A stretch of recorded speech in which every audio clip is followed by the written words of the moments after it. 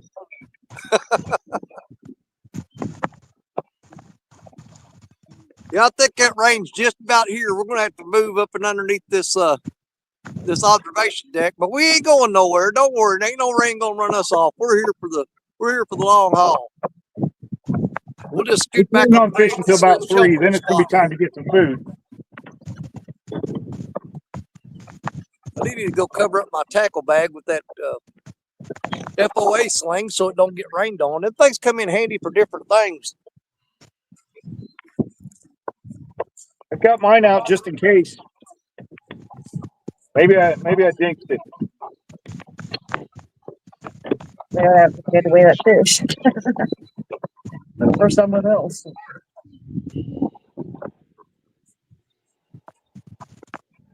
We did get to see a big fish today, so that's cool.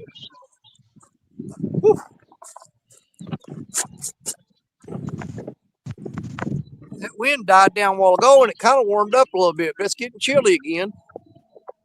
Well, it was 38 degrees when we were walking out the door this morning. It was up to about 48 in the half hour it took us to get the boat in the water, so it was warming up fast. I don't even know what it is right now. Let me see. But I'm regretting my clothing choices. it is up to 64 right now. So, yeah, we went from could have been snowing this morning to sunshine and 64. And the sunshine radiating off the boat always makes it a little warmer.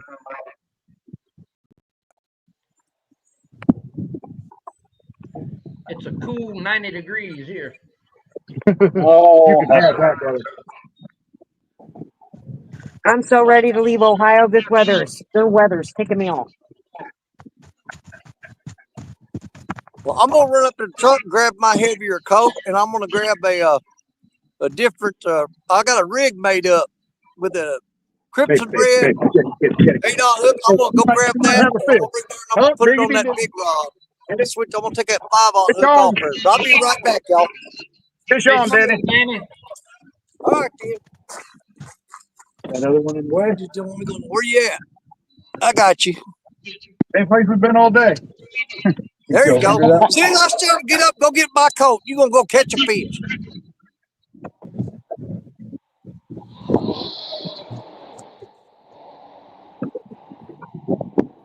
Okay.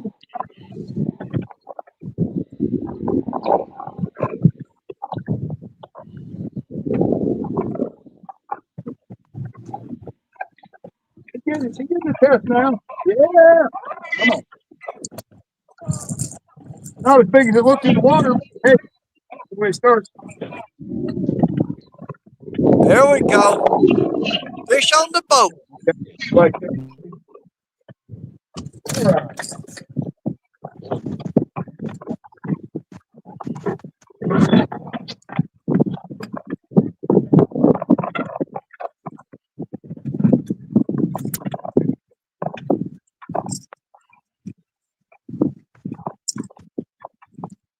Oh, oh.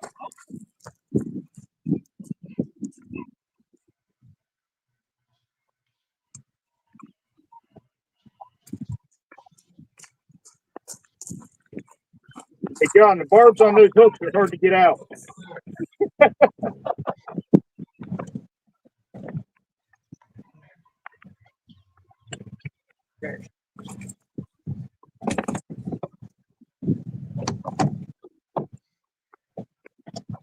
We're off. Oh, here, I'll grab a weight on her. Just to get a weight.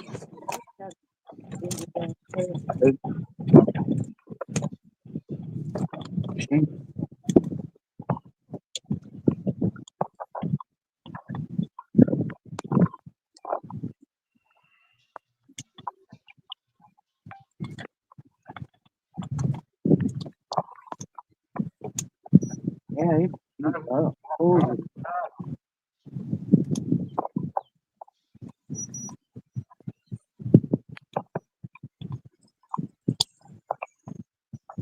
all right, there she goes. Took forever to get it zeroed. All right. Let's see what you got. 11.9, roughly. Just under 12. 11.9? We'll just call it 12. Yeah. There you go, babe. Show off your fish. Oh yeah, he's all kind of scratched up there. Yeah, look at this. Oh, nice, nice. Look at those injuries. You can see them. Or to see Hey, them. that one right there would make a perfect girlfriend for that one I caught a while ago. Yeah, good fish, babe. Good job. All right. Okay. Well, good. Good. All right. Fish released. Okay. Good job, you two. Dan, say you're going to go do something else so we can catch another fish. I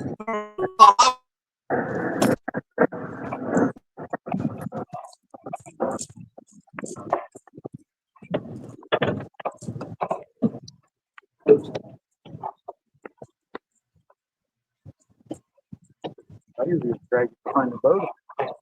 Get to that one.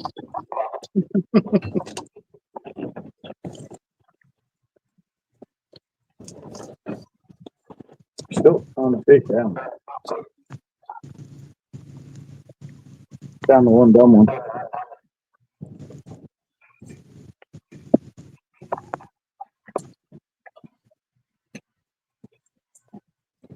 The water made it look like twice the size when he's coming up. There's a big flash in the water.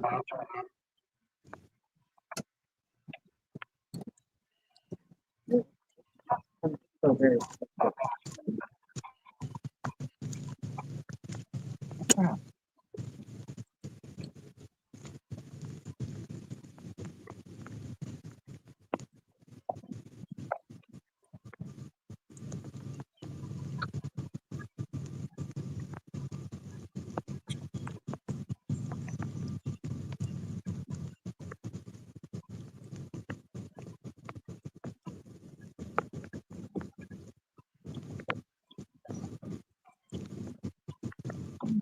Bob.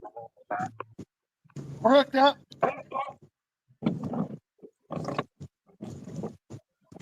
Hey, Danny. Is that Aaron? Got going.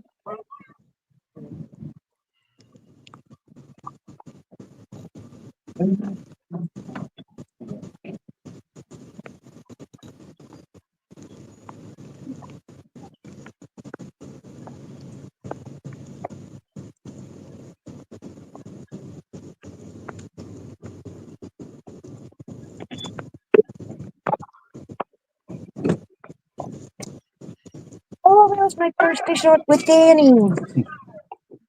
I got it. He walked away to do something. Moving his stuff before the rain gets there, I think. I got me a fathead channel too. Nice.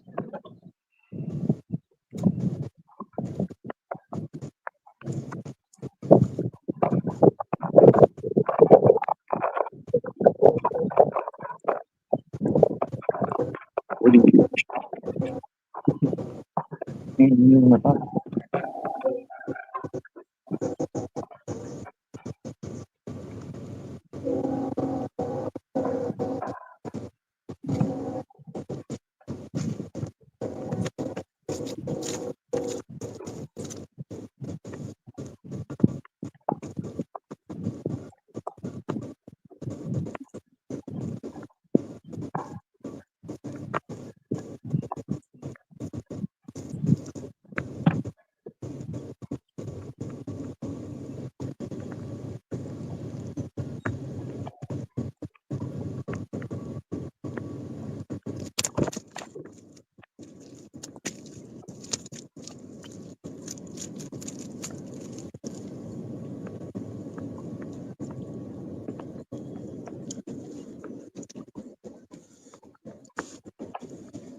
Mud's deeper than crap over there. Hey, Danny, Yeah. give me full screen. All right. Where you at? Down the bottom. You messed around, caught something while I was gone? Yep. Heck yeah, buddy. He ain't. Oh man, I'm gonna clip that out. That was way too cool. You squirted that fish right at the camera. He hold bubblehead, but not as big as yours. That thing shot out of your hands like toothpaste coming out of a toothpaste tube when you squeeze it too hard. He's cool though. Is that a flying fish? Yeah. Because he went flying toward the camera. Get that thing back in the water before you beat the hell out of him. Oh, that boy's something else. Ooh, Lord have mercy. I'm going to tie on this little rig right here. Got a Nina Ninja on it, and it's got the Crimson Red wide gap 8/0 hook. We're going to put that on that big long rod, take that 5/0 hook off there. That's a great hook, that 5/0 hook is, but I think it's a little small for what we're after today. So let me run over here and swap them hooks out real quick. Catfish Cowboy said, that's funny. I jumped a little when it hit the screen. I know it. Man, I got to clip that out and make a blooper short out of it. That catfish comes squirting out of his hand and floating right at the camera.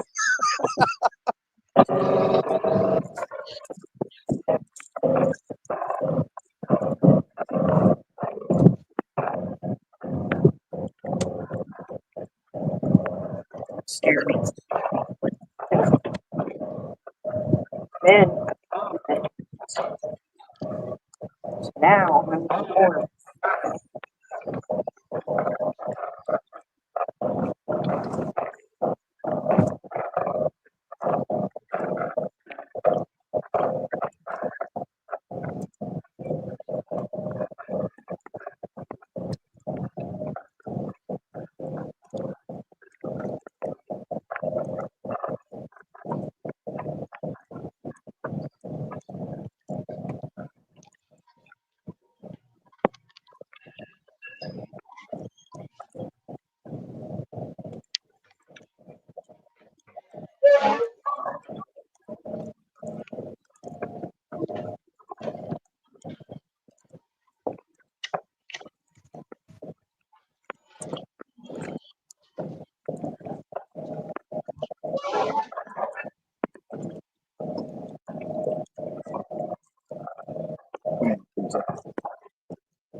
Oh, nice one, bro.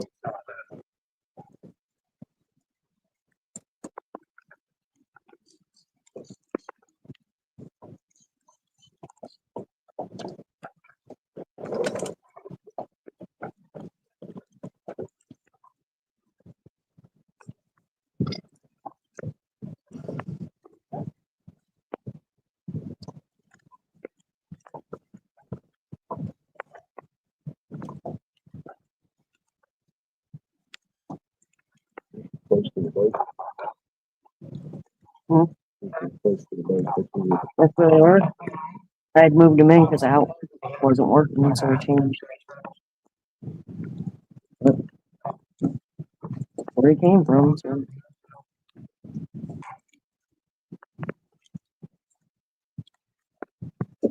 I'm going to change this one.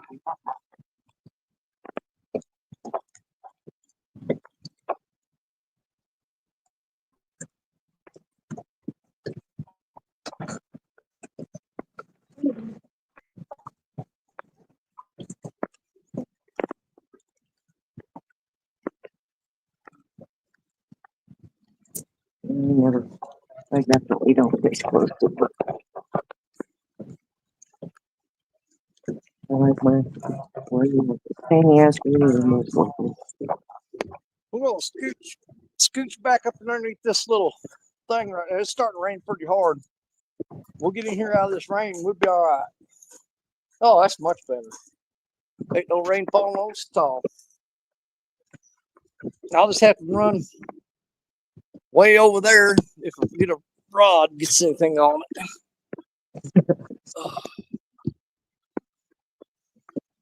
It just finally stopped raining on me. Well, it's starting to drizzle pretty hard here, but it's supposed to pass pretty quick though. It's 15 till 2, and my radar showed this stuff would be out of here by 2 o'clock. We'll see. I think it's gonna be a little later than that, but we're all right. We're gonna stick with it.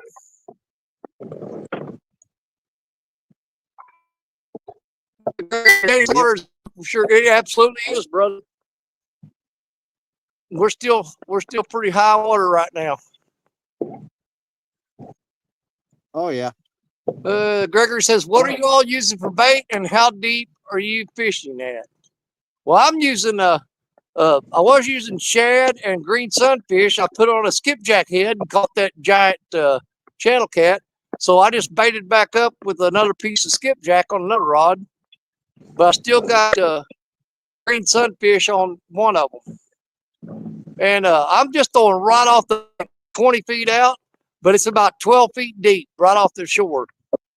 You take about 3 or 4 steps off into the water and you're going to drop straight down about 12 feet.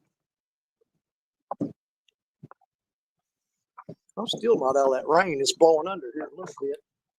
I'm going to have to scoot back further and I'm going to be in this stinking mud. Oh, good God. Oh, squishy, gushy stuff. I'm going to have this crap all in my truck.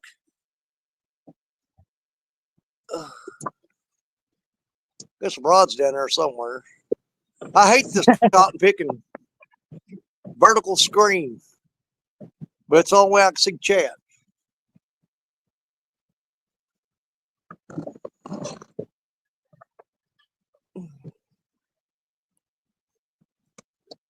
I don't know how well y'all can see the rods. I can see them pretty good. If we get a fish on there, I'll carry the camera out there with me.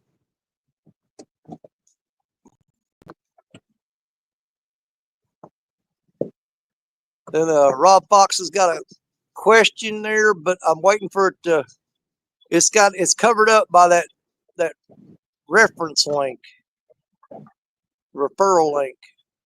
As soon as it pops out from under there, I'll read that. Oh, Rob Fox says, "Can you show us?" I ain't going out there in that rain. I'm hiding underneath this thing right here. Look at this. I'm tucked up underneath there. Can you show us what? What do you want to see? Whatever it is, he ain't showing. Gregory Lehman, are you using double hook angling rod holders, Danny? I sure am, Gregory. Them first 3 rods right there, all 3 of those are on double hook angling rod holders. What do you got? Somebody yelling. Not us. Oh, it's probably me echoing underneath this. Yeah, I'm hearing myself. Well, hopefully I'm John will underneath be this getting a observation phone deck call. and it's echoing. But yes, Gregory, I am using I got 4 rods out and 3 of them are on the double hook angling rod holders.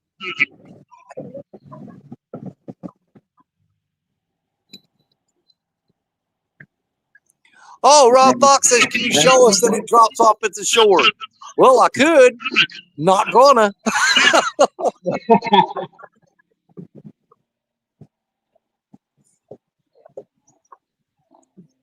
Sorry about that. Had a guy stop and was asking me about them rods. So, let's see. John might be getting a phone call. Nice. Ooh, man. It's raining pretty hard out there now, but I'm under here safe and sound.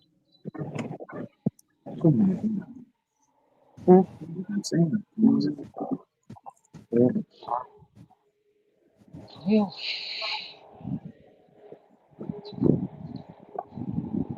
don't know where these dang channel cats are at. This is usually full of them.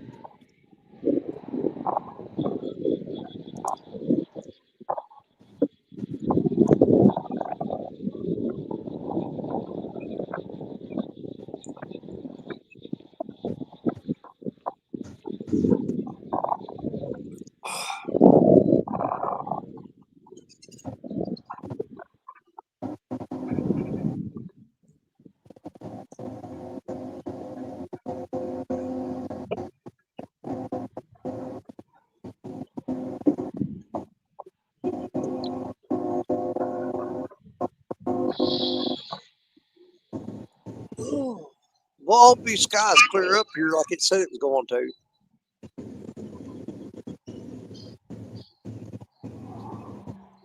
I think we're going to be just fine, though.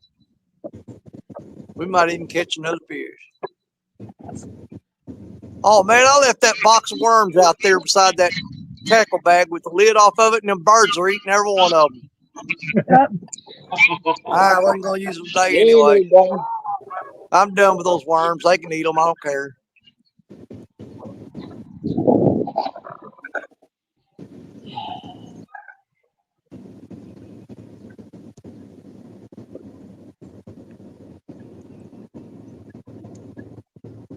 Y'all hear them pigeons up here above my head raising all kinds of hell? I can't hear them, Danny. Yeah, they're Get going. closer to them. Yeah,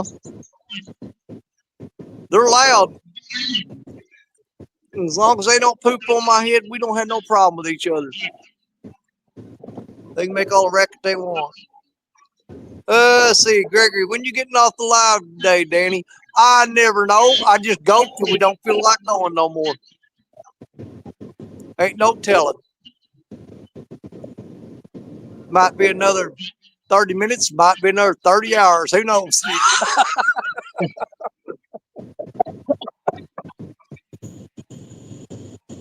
You know, if fish start biting real fast and real hard, we don't quit. We just keep on going.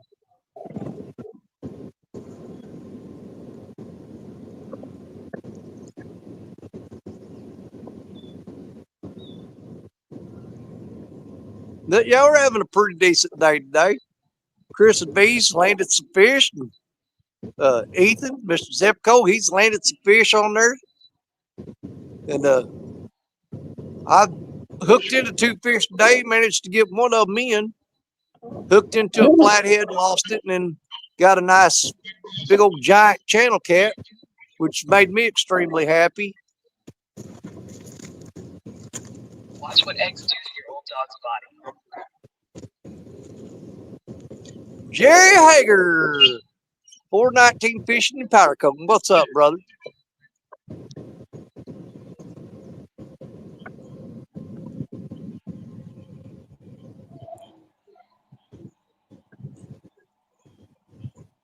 Yeah, I'll be live sometime between now and when I go to work tomorrow morning. But yeah, we'll probably go for a couple, 2 or 3 more hours anyway. This has been live for 2 hours and 19 minutes. Yeah, we'll go for a couple more hours for sure.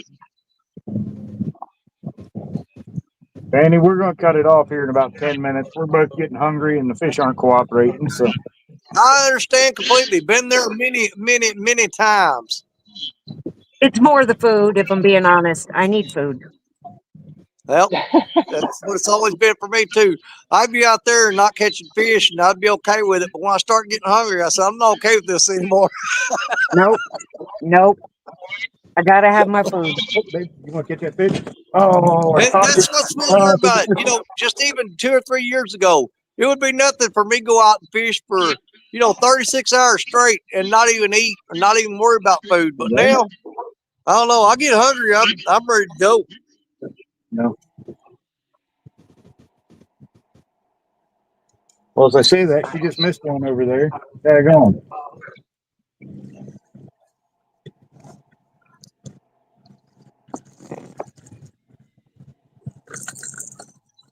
Got your bait, didn't it?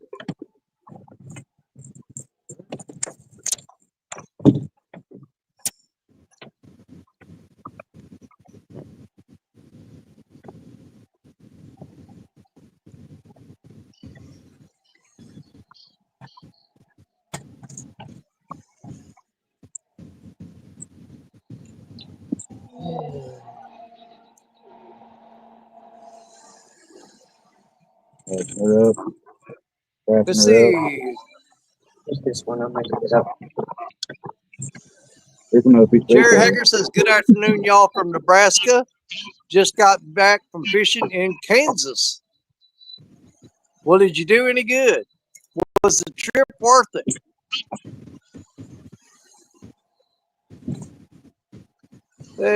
Mark P's got a comment coming up. If it'll ever get off behind that little stupid box down the bottom of it. Mark, I'll read your comment as soon as it gets where it's not covered up by that, whatever that dang thing is they got on here.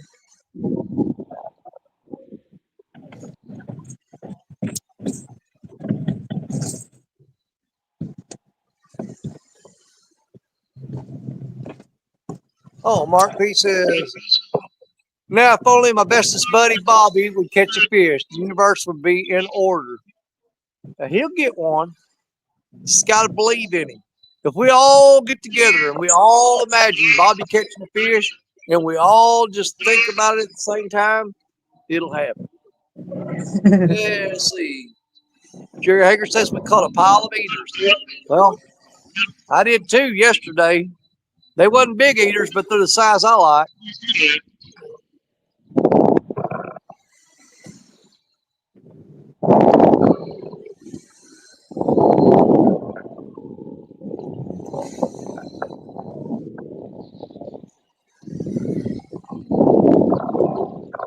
Well, that big tree that's floating just upstream of my lines is slowly breaking loose in the bank. That thing's going to come floating down through here before too long.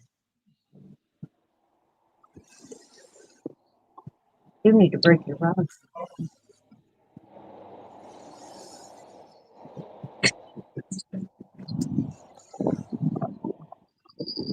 The rain's starting to slack up.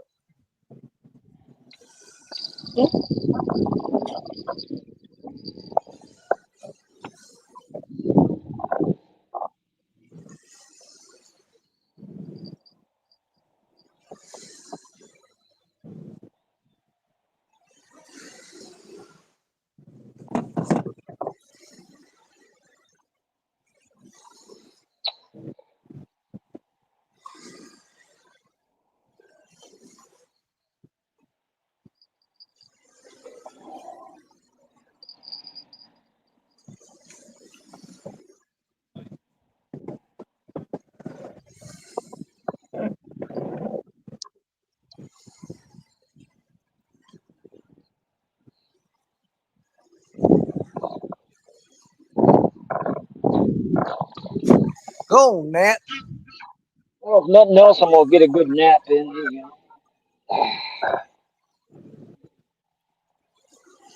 The rain's just about cleared off.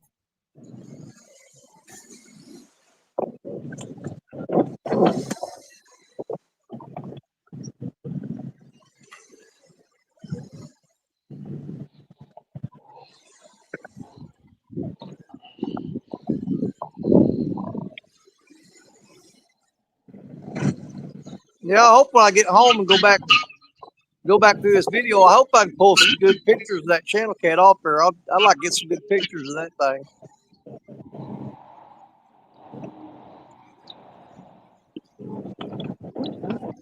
That's another reason I don't like that vertical screen. It's hard to get a good shot or good still footage, still shot off of it. I don't like it.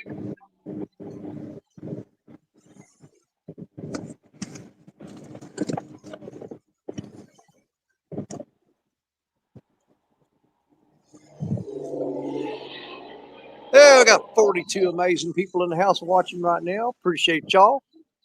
Thank you very much. See if we can't get on another fish. Lost one today, caught one today. Like I said, Chris and B come in. They got a few. Mr. Zepco, he's got a couple on the board.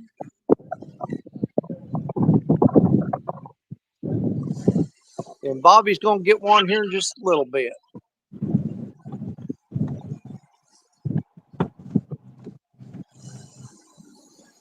All right, that.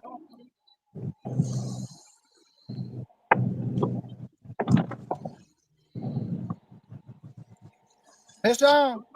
I got you. Do your thing there, little brother. I'm trying.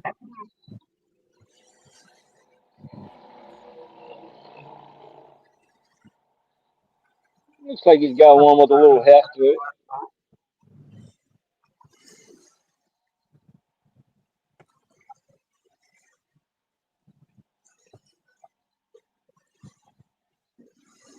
Feel like a pretty good one? Not too bad.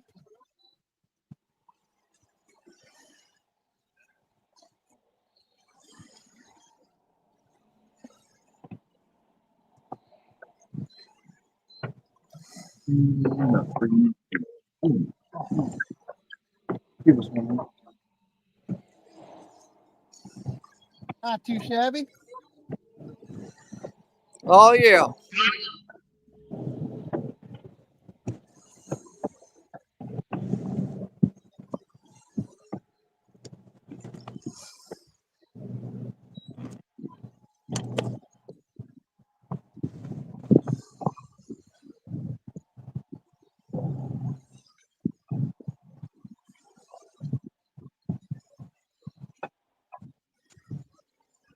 There you go. Oh, yeah, there you go. That's a good looking one. Nice. Yeah, try not to Okay. shoot it into the camera this time.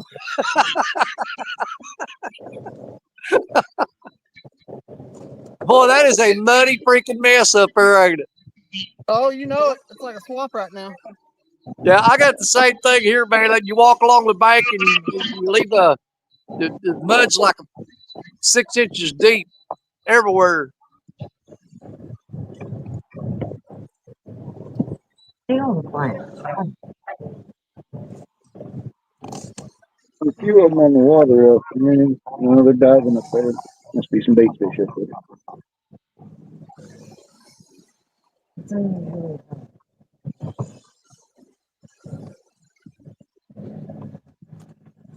Hey, Ethan, how much weight have you got on your line out there? 8 ounces.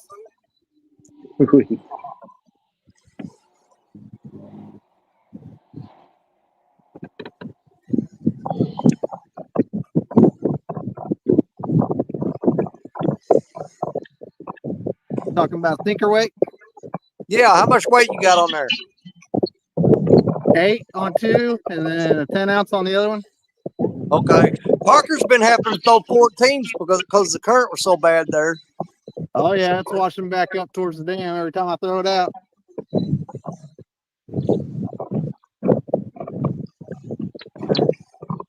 Yep. All right. Let's see. Danny, Bobby, Ethan, John, I think still hanging out in here. Good stuff. Good stuff. We love hanging out with good people doing good things here. Absolutely love it. Thanks for having us on. Hopefully we provided some kind of entertainment value for everyone. So And we'll still be listening and see everybody at the Answers tonight. All right. Hopefully we'll see y'all next Saturday. Yep. I think I've got to now. Put me in a position there. Oh, absolutely. You know, you got John coming up. Jerry Parker going to be there. I'll probably get Josh done and get over there. We're going to have a good old time. That will be a good time. Good time. Okay. Might be elbow to elbow with people, but yeah, it is what it is. I'll wear extra deodorant. Oh, I'll be close to you guys. Thanks for having us, brother. There's 3 people on the bank. We're still elbow to elbow because V's piling up in there on everybody. Right. So there is something wrong with that girl? Yes. Yes, Yeah. there is. There's a lot wrong with it. Well, you guys be safe driving back. Absolutely. Thanks, Danny. See Thank y'all. you for coming up. We appreciate you. Thanks for catching some fish for us today. You did great. Okay. Danny. See ya, Chris. See you, Ray. See you, Bobby. Hey, Danny. Yeah. That was my first fish ever caught with you on your Was it? channel. It was? Well, That's the I first time caught we the got second biggest channel cat I've ever caught in my life with you today. Well, there we go. So I'm super happy. A good time was I'm had by extremely all. happy. I enjoyed it. Ethan, Bobby, we'll see y'all probably next week doing the same thing here. There you go. Later, y'all. All right. Bye, Chris. Bye, me. You got So I got a blue, a channel, and a drum. I need a flathead to come through. Well, I had the flathead right up against the bank, lost it a while ago, but I got like I said, I got a really nice channel cat. I'm proud of that channel cat. That thing was awesome. And I was driving down the highway and I hopped back on stand day right when you was fighting him. Yeah, that flathead, he looked to be about 13 to 15 pounds.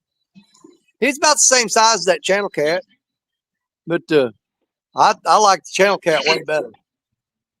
In this particular instance, because that channel cat was that big, yeah, I'll take him over that flathead the same size.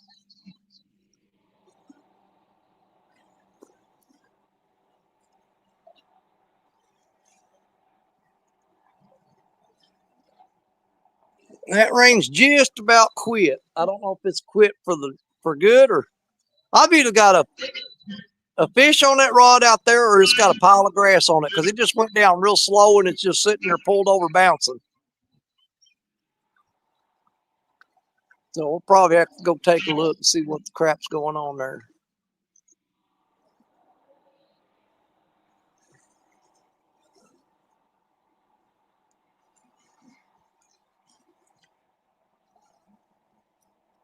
I'm not sure. We're going to have to go look at that. Something going on. That just slacked up.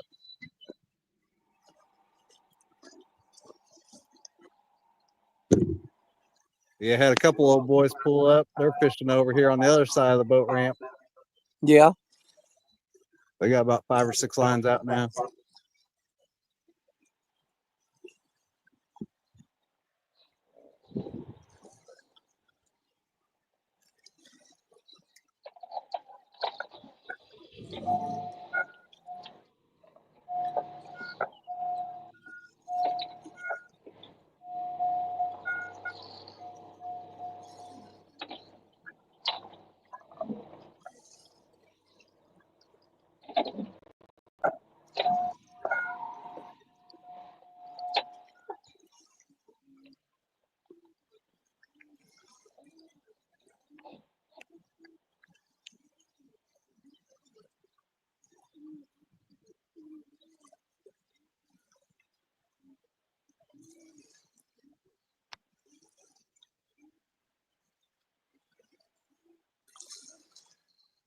I'm not holding my breath on the flathead. I only caught one all last year. Well, that one I hooked into a while ago, like I said, that's my first one this year. Parker caught a flathead there like a week or two ago, didn't he? I don't know. Yeah, I'm pretty sure he did. The only one I caught was straight across from the boat ramp here last summer, and it was about 8 pounds, maybe. Well, I think Parker caught a pretty decent one there a week or two ago. Yeah, we're trying to take advantage of it before it turns into a gar hole. Oh, it's coming. It's coming quick. Oh, yeah, I see him already jumping out and around last couple times I've been out here. Yeah, there's been a bunch of them kind of flipping their tails out of the water about 3 feet off the bank here all day. Yep.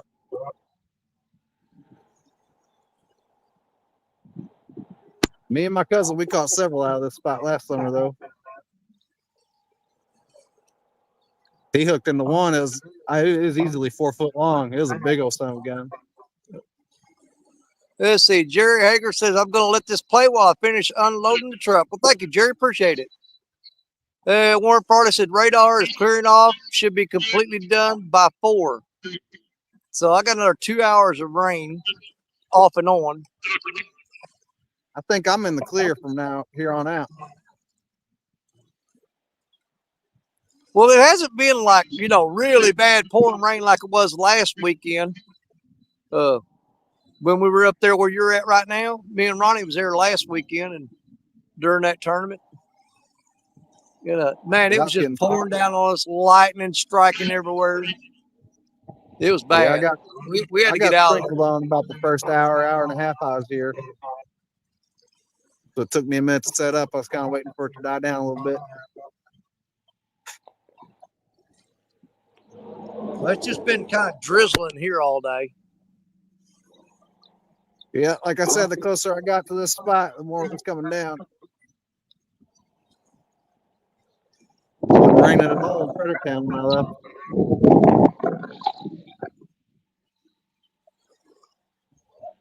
I got about halfway to Perryville, and that's when it started coming down. Yeah.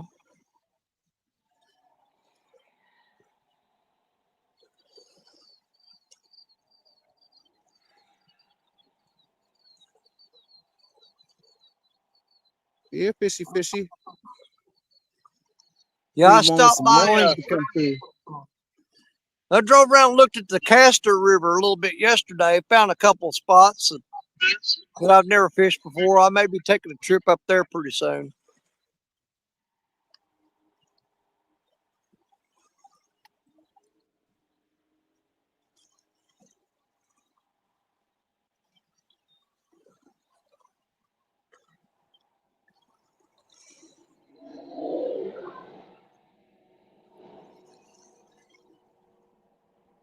Yeah, about every 30 minutes I have to reel these rods in and make sure there's no grass on them. And while I got them reeled in, just go ahead and change the bait out. I got plenty of bait with me today.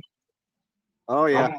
So Dealing with that, too. about every 30 minutes, reeled in, clean the grass off, put fresh bait on, send them back out there.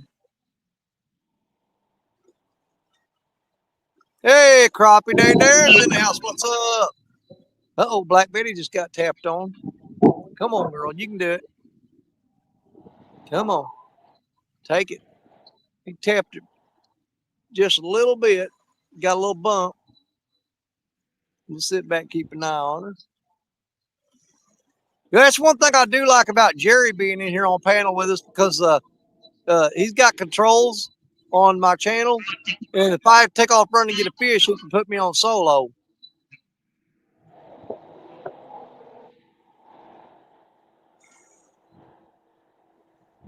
If I get a big takedown and I know it's a good fish, I don't waste no time putting myself on solo. I go get the fish and then worry about it. Yeah. My middle one's getting some action. Might have something going on here in a second.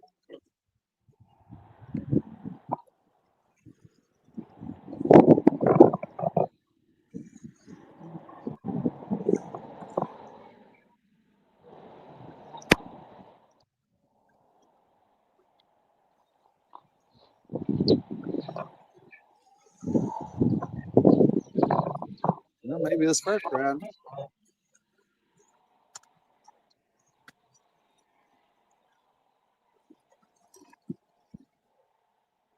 Well, one good thing about it is when I get done today, I get home, I'll have me a big old catfish dinner waiting on me.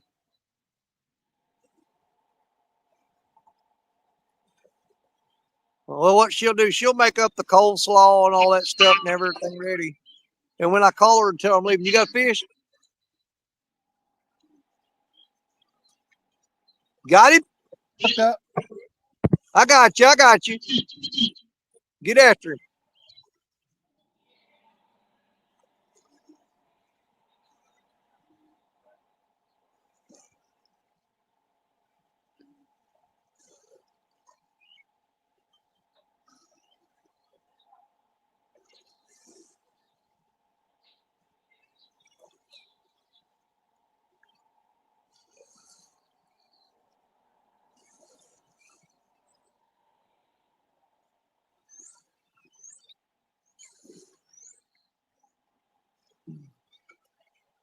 Another little fella.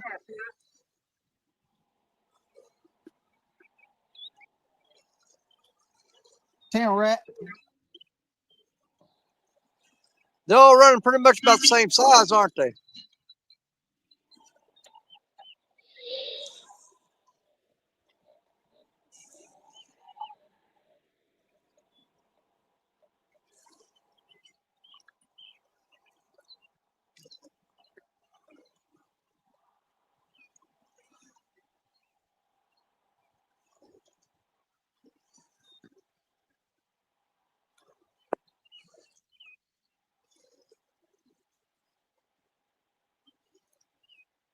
He's angry too. This thing's hard to hang on to when they're covered with that mud. Oh, I know. Y'all watch him. He's gonna let that fish gonna get out of his hand again. Told you.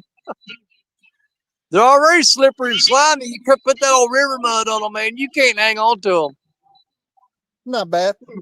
That's a nice one. Yeah, they're running pretty close to the same size, most of them. Yeah. Man, no I catch bubblehead them all this day one. long. I'd be happy about it. No bubblehead on this one. Yeah, I'd like to have 60 of them that size yesterday instead of what I caught. I'd have sent Parker running home with his tail tucked between his legs.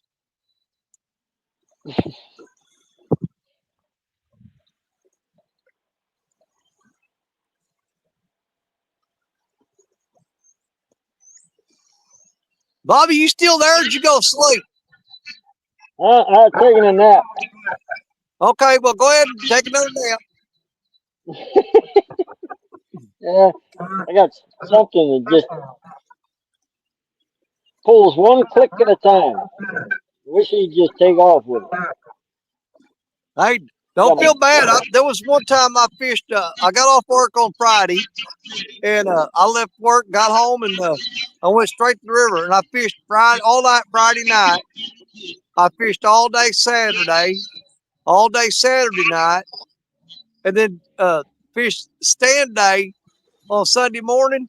And they didn't know it, but I slept through that whole show. I was sitting in their chair with the rods out, and I slept all through stand day while I was fishing.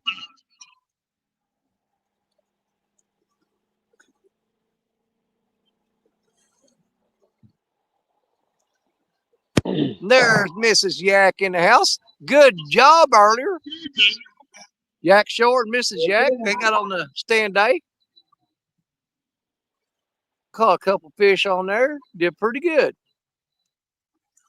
And almost walked away with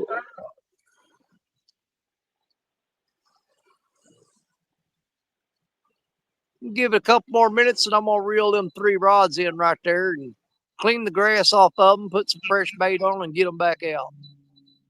I think I'm going to bait up with all skipjack because I caught, like I said, caught that channel cat on skipjack and I got another good bite on it a while ago. He slammed the rod pretty hard, but he didn't hook up. So they may be fixing to start biting that skipjack. I hope so.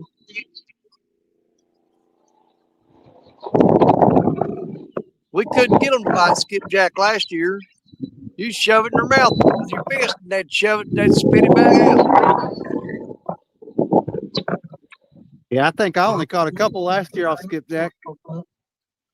I don't remember catching a fish on skipjack last year. It was all shad and carp. But I was with Will up on the Missouri one day. It was towards the end of the year, and I caught about a 15-pounder on a little tiny piece of skipjack. well, that was a big old giant headpiece that I caught that catfish on earlier a while ago. Oh, I did catch a 14-pounder out here with the skipjack head a couple months back.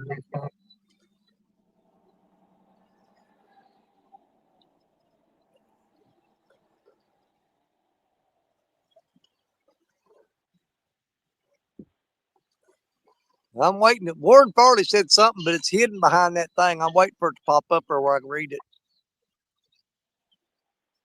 There it is. That's why I like rod alarms. Set them and go to sleep. I've tried putting like bells on my rod, but I always forget them on there. When I go to cast out, I'll sling them out to the river. I bet you I got 50 bells out there on the bottom of that river. And I've got some of those electronic alarms. As a matter of fact, I think Warren sent them to me. I'm pretty sure you did. And I tried them here one time on the main river, and the current pulled so hard it kept setting them off. But they work great on the backwaters and stuff like that where the current ain't so bad.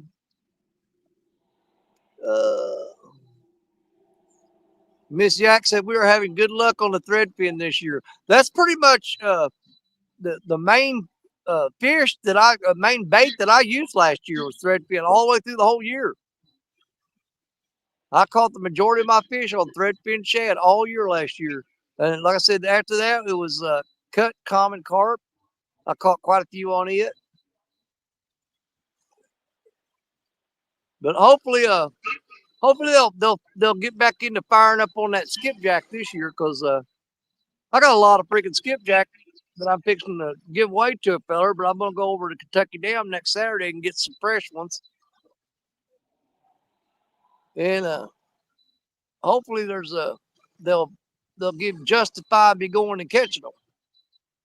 Let's see, big fish at Kerr Lake 2 weeks ago. Come on, 16-foot crappie rod with alarm on it. I was sound asleep. Yes, I sent them to. Yeah, you did send those to me. Matter of fact, I think they're in a box in the back seat of the truck right now. There's one of them, no, two of them that are in my tackle bag, but I've got a couple more of them that are still in the box in the back seat. But I've got two of them in the tackle bag that I used last year, and we're gonna try those out again this year. Hey, there's Mr. Will Jet in the house. Jets, what's up? Jets fishing, y'all. Your son's out there catching them fish out off that boat dock at Kaskaskia, a boat ramp. Yeah, that's popping number 2. Yep, popping number 2. I can't read his whole chat. It's blocked by that thing. As soon as it scoots up, I'll read it. I have to keep saying that. I don't want people to think I'm not reading their chat. I can't see it because of that thing. It has to move up some before I can see it. I was trying to get him to come out here. I think he's scared I'm going to catch him all from his boat again. There you go. Now I can see Will's chat. It says, "What's up, Danny? Had a great night out last night. Couple of 50s.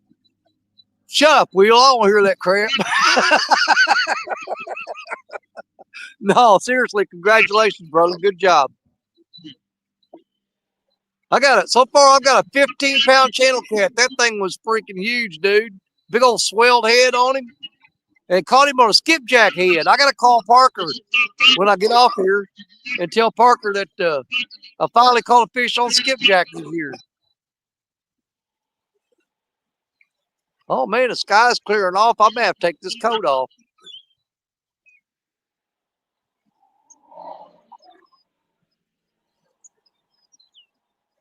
Yeah, I think Will's scared to take me out in his boat because I caught him all last time. I don't think he's that scared. All right, I'm going to reel these up and rebait them. Clean them off, clean the grass off of them, and rebait them. Well, every time I sit down there for a long period of time at all, oh, my daggone back, man.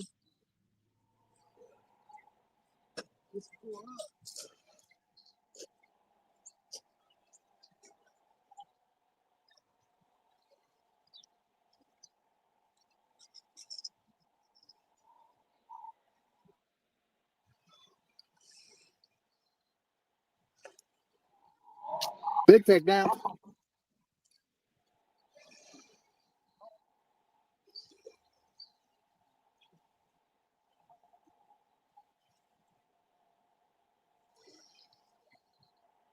Pull and drag. You got a good one here.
Ugh.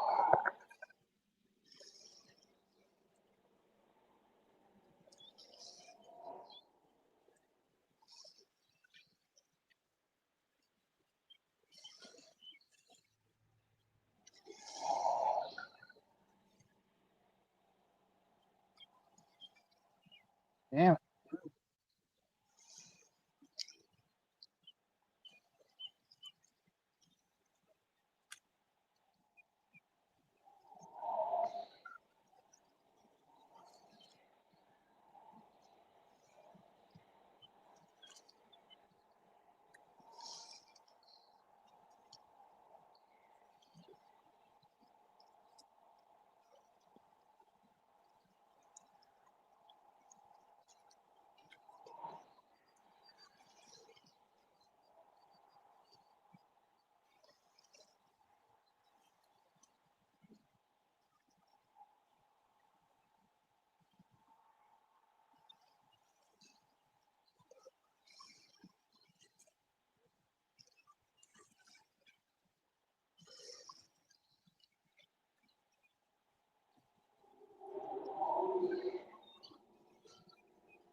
Oh man, I stood up and my back is killing me.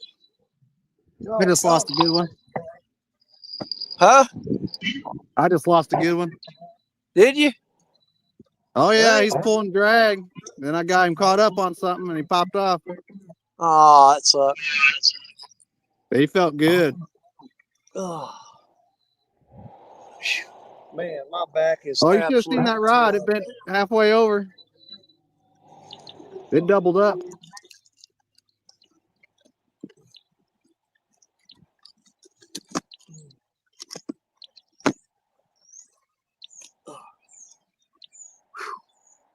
Well, I got a fresh, big old giant gizzard shad head on one of them, and put skipjack on the other 3 rods. Let's see if we can see if they're gonna get on there now. Weather's clearing off a little bit for me. That's nice.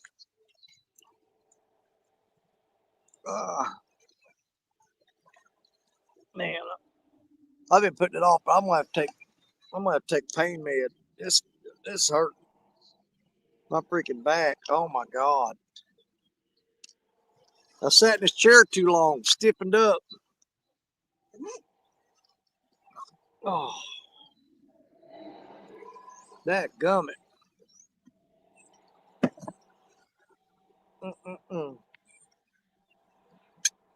Oh.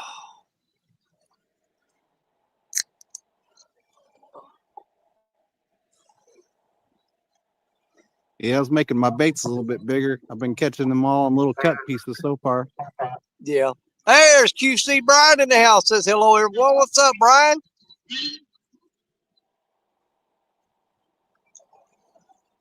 For those of you just joined us, on stand day, I lost about a 13 to 15 pound flathead. Got it right up to the bank.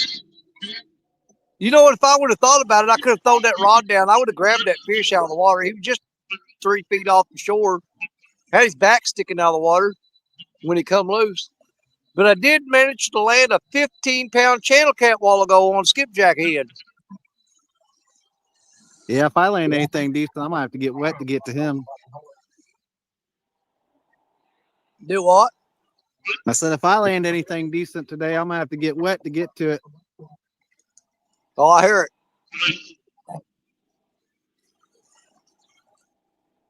Believe it or not, what I need right now, as much as I hate to say this, the shoreline right here behind me that I have to walk along, that's all gumbo mud. It's about 6 to 8 inches deep.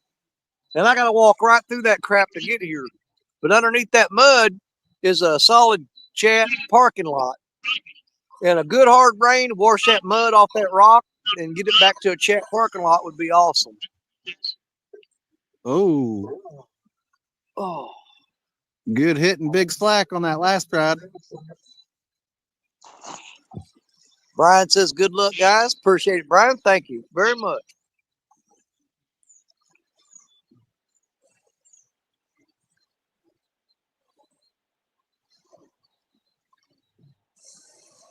I didn't have as much grass stuck on the line when I reeled those in that time.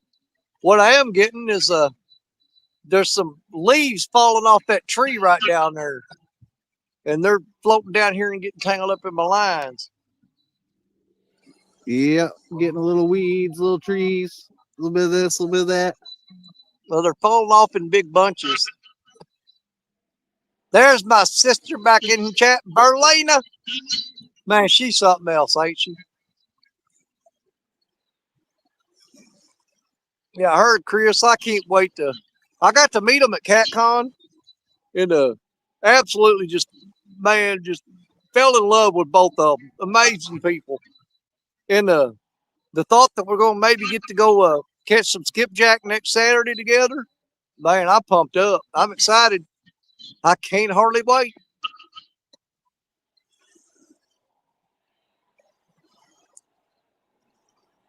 I just hope the skipjack are biting like they have been.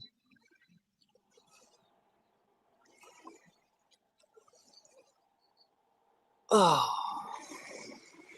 Yeah, there ain't nothing aggravates me. You know, it's one thing if I go out and don't catch any fish. I mean, I don't like it, but it doesn't bother me that much. What does bother me, if you get somebody that drives a long ways to fish with you and you don't catch nothing, that bothers me a lot. Oh, you mean like the day I came down there?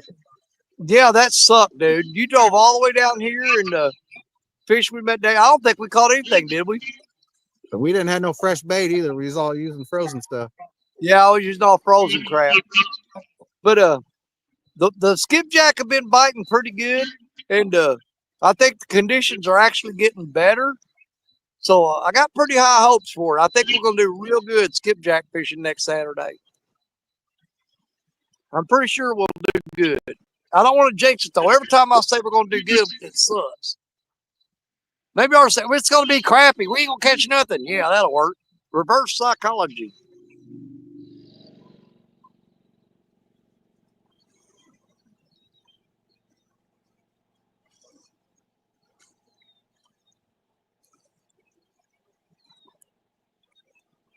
I'm hoping the bite's starting to pick up down here where I'm at.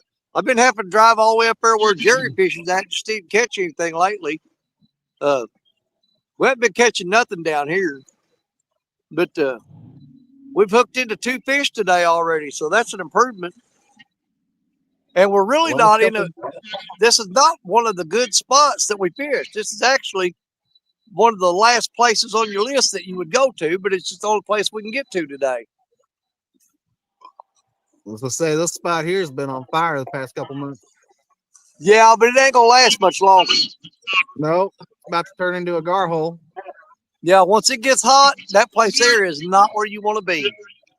I usually go down to the end of the point in the summertime Yeah, that ain't a bad idea. where it comes out to the Mississippi.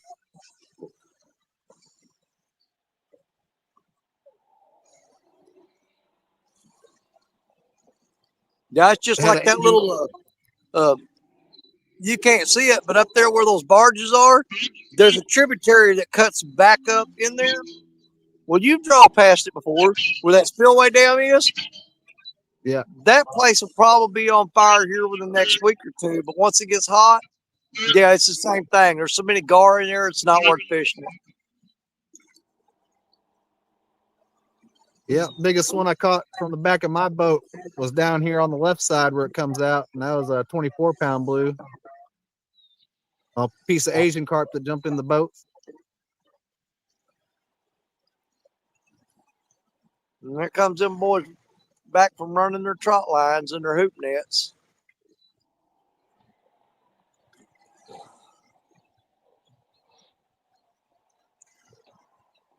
Yeah, the commercial fishermen are starting to pick up here again. They kind of slacked off for a little while, but they're back now.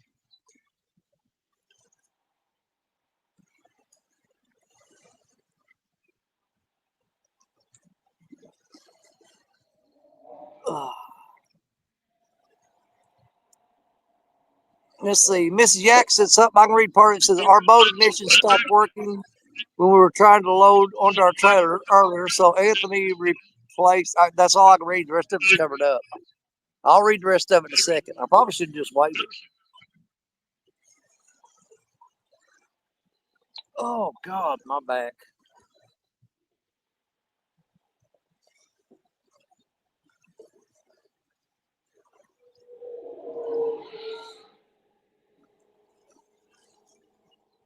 I'm glad I didn't carry very much gear down here on this here. I ain't got far to go to the truck, but I can probably get this stuff all out of here in 2 trips when I get ready to go. Yeah, that one that got off on me, he folded that rod over. And then by the time I picked it up, he started running with it. Oh, let me go back and see what Miss Yak said. She said, trying to load a boat on a trailer earlier. Anthony replaced the ignition and we can't get power at all. Typical Sunday. Right, bro. Mark, or check the ignition switch or check the kill switch. Yeah, that'd be my first guess. If you're not getting power at all,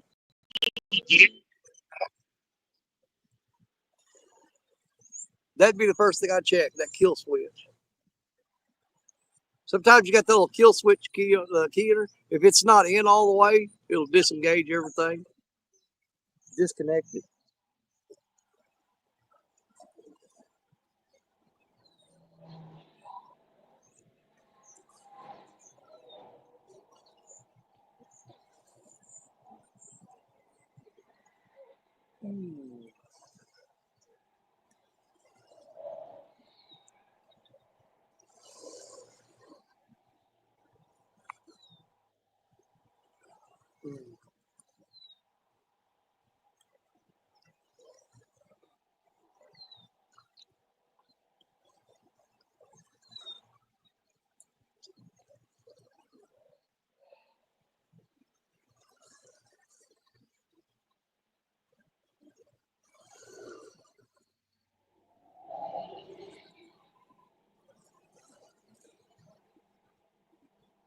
Oh.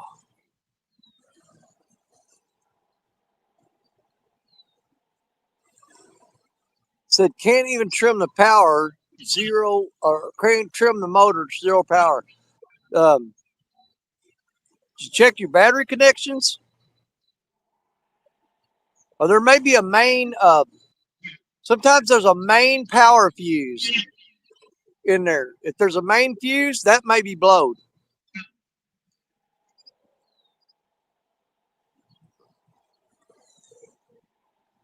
Yeah, because usually your trim has nothing to do with the ignition. Trim Berlina should said work she's so without the happy she's ignition. 10 minutes away from food. It's calling her name. Berlina. Bring me some. Berlina.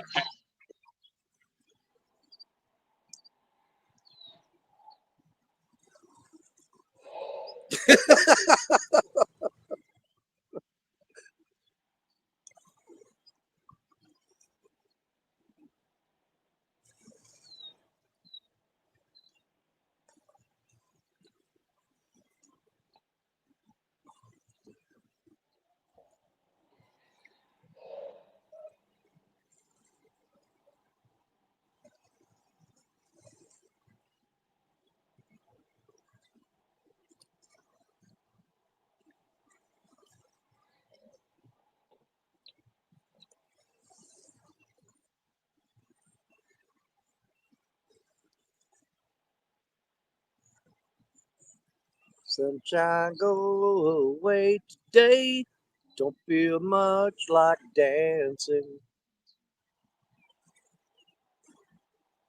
No matter what the cost, I'll buy you. You can't even run your own life. I'll be damned if you run mine. Come on, fish. Let's get a party going. What do you say? What do you say? Got some good old bait up here for you to eat on.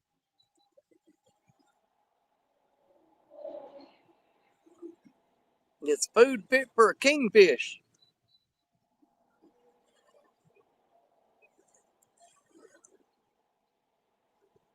Yeah, think I'm gonna check the bait on my other two. It's been a minute since I missed with them. It ain't gonna hurt nothing. Those last two fish came off the same first rod. This yellow one here.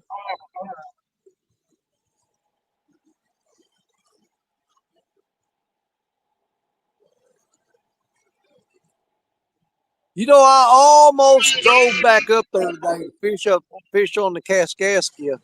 But man, I just didn't have it in me. My back and my legs are killing me. And that'd be a long day for me right there. I Oh, wouldn't get it's a home muddy till mess, dark buddy. already. It's looking He's like a got pig the pen over there munchies. where I've been walking back and forth to my ride. Hey, there's Gray Wolf Outdoors Homestead. What up, Gray Wolf? What's up, Skip?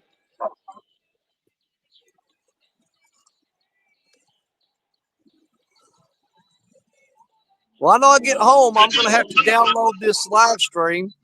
I've got 2 clips I've got to cut out of it. I'm gonna clip out where I caught the that giant channel cat, and I'm definitely gonna clip out the part where you let the catfish squirt out of your hands and hit the camera.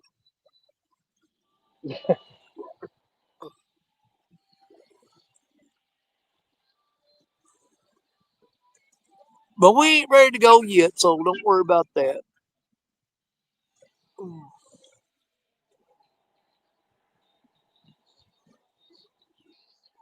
Oh.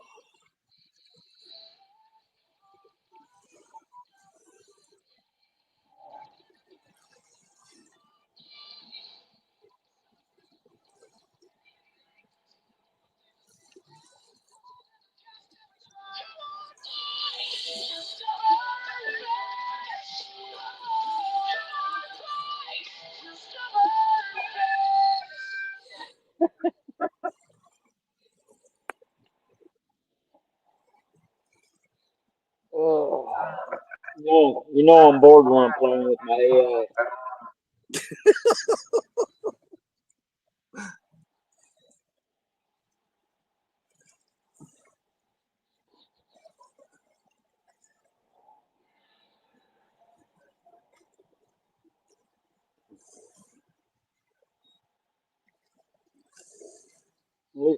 At least they can't they can't give you a strike because it's my music.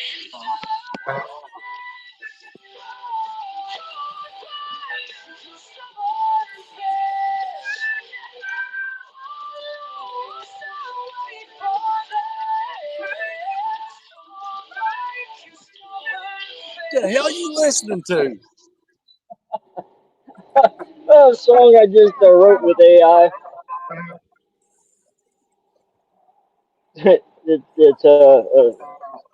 It says, "Come on, bite, you stubborn fish."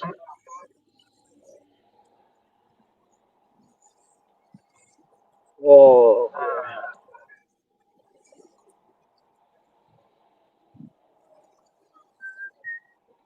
Well, I'm gonna change baits one more time, give it another half hour, and then I'm gonna head for the house. I'm gonna have to turn my hearing aids on where I can even hear.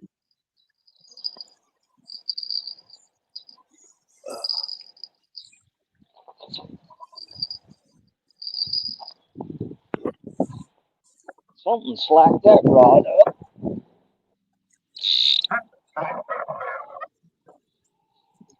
Oh, oh, come out of there.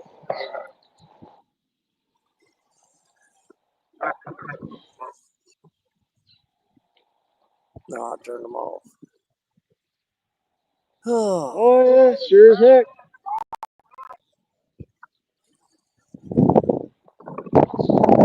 Fishing on credit.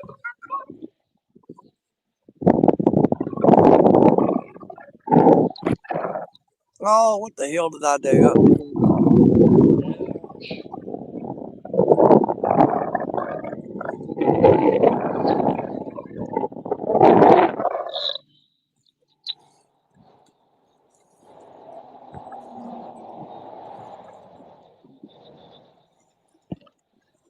There we go. Now I need to go into.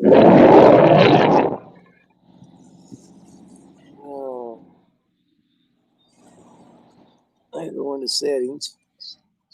Get these hearing aids to connect.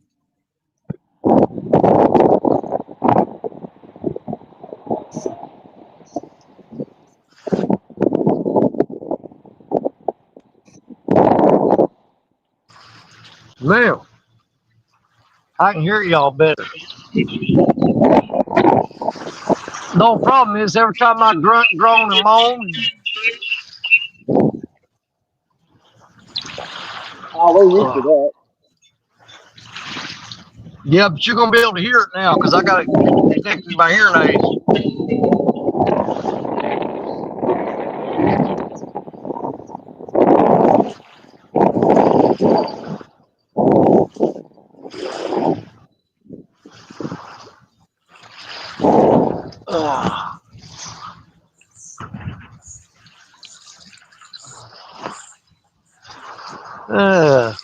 Gray Wolf DSO, how you doing, brother? Well, right now, as far as fishing goes, I'm happy. I caught me the second biggest channel cat that I've ever caught. But physically, my freaking back is absolutely in agonizing pain right now. But I did take a little bit of medication just a minute ago, so it'll probably ease up on me here some. We'll be all right. We're going to keep going.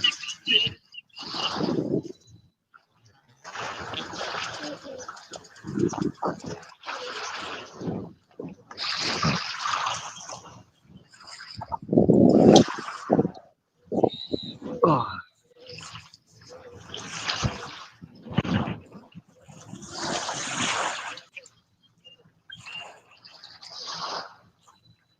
Graywood says, hello, Mad County and Brother Bobby. What's going on? How's the wife? And the There's little a good girl. takedown. Got it? Get him, get him, get him.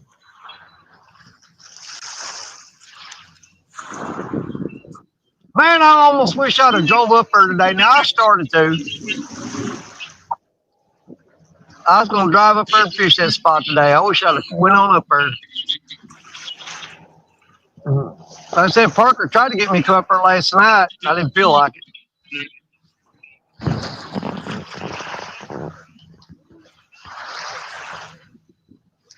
He hit it like a minute. They feel like he's about the same size they've been running. Yeah, probably. And he might be a little bigger.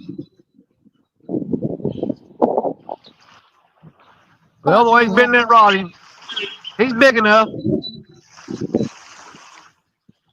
Oh yeah, he just made a big one.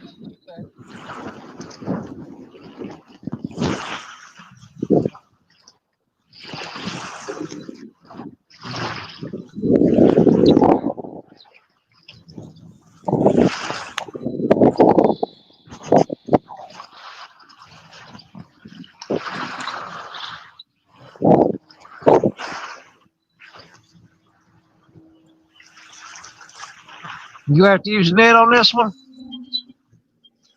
I got him at the bank. Oh, you already got him up there? Yeah. You can usually drag them up that slick mud. Even some of them a little bit bigger than what you normally wouldn't do that.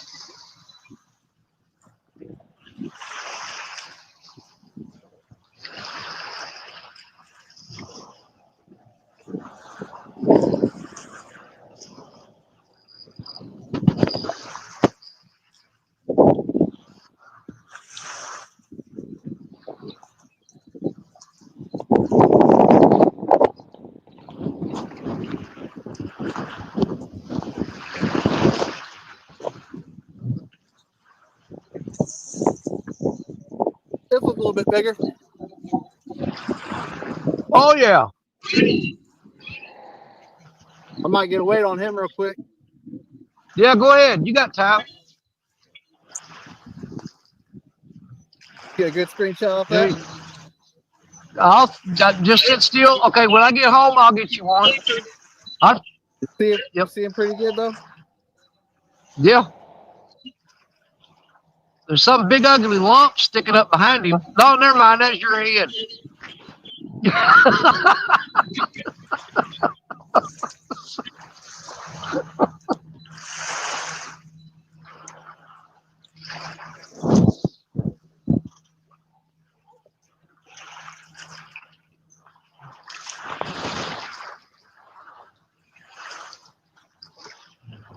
Definitely go in the teens.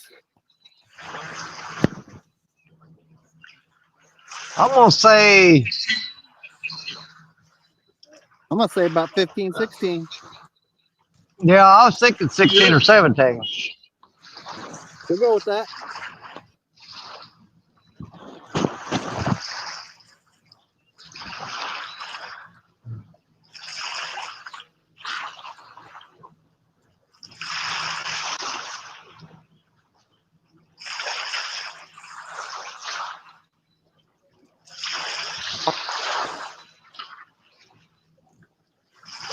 You know, that's something I gotta get right there. I gotta get me a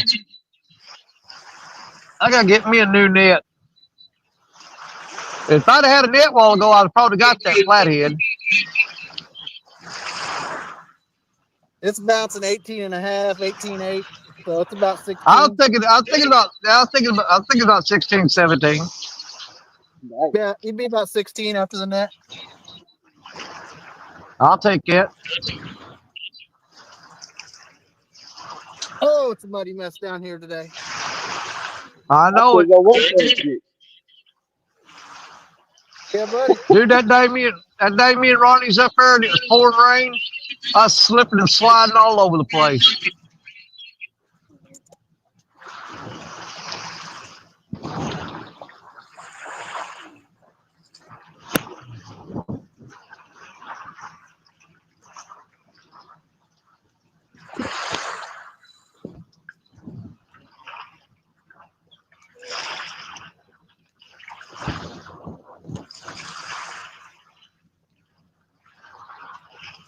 They're getting bigger. They'll stay after them.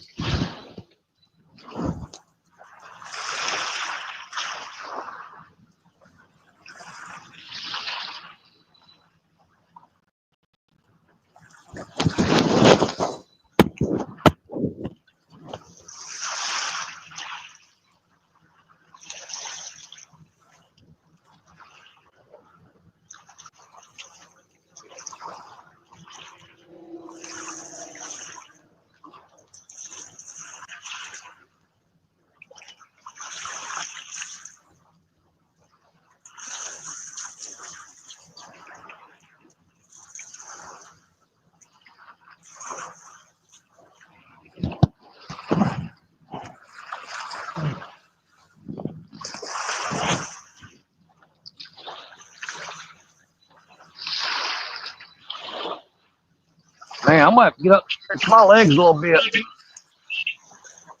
Oh, good grief.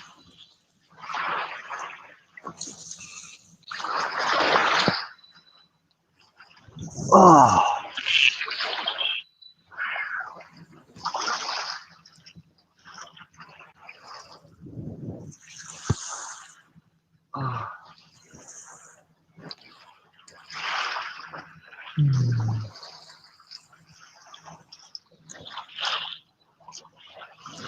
Ugh.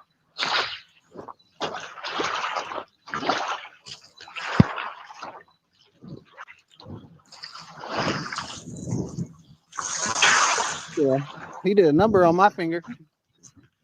Did he get you? He got me. He got me. Battle scars, my boy, battle scars.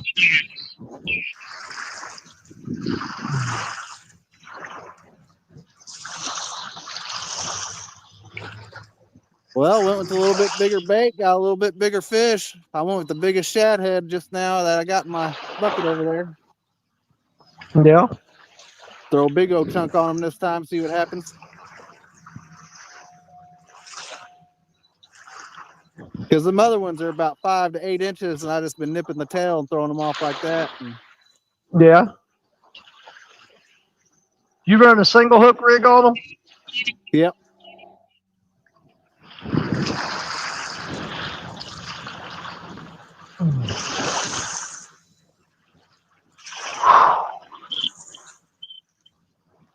I got all Creole rigs on. Well, one's modified with one of my 19 feet spinners. Oh, okay. Running 8-aught hooks.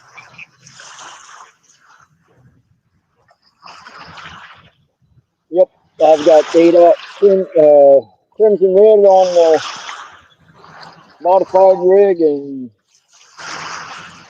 the German alloys on the other one.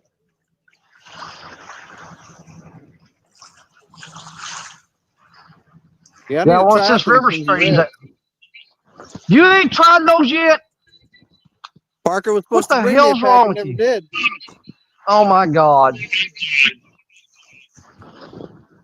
Pretty sure it was when you guys were down there at Tennessee a while back, remember? Yeah. You, him, and Richard.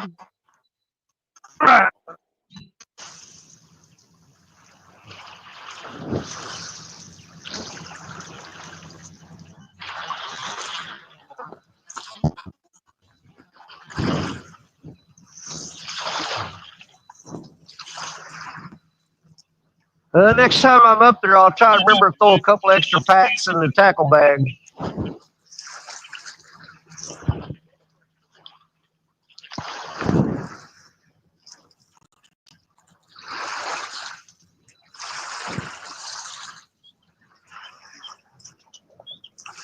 I'm just tap that big old shad head.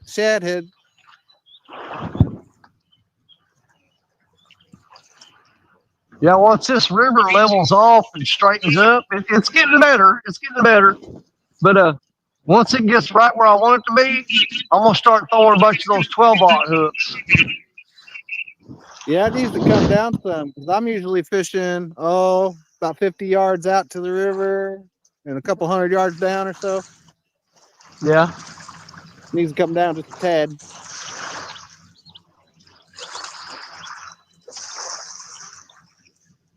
Because you got these big old drop-offs that you normally fish on right here where I'm at.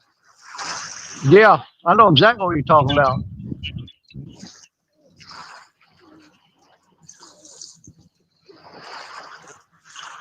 The spot I'm fishing here is about 15 foot deep.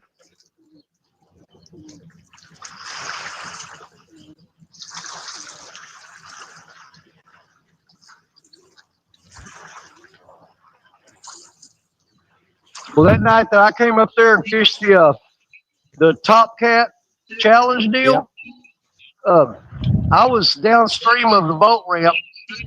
I don't know, That's probably exactly where I was when I caught that 61 2 days before that.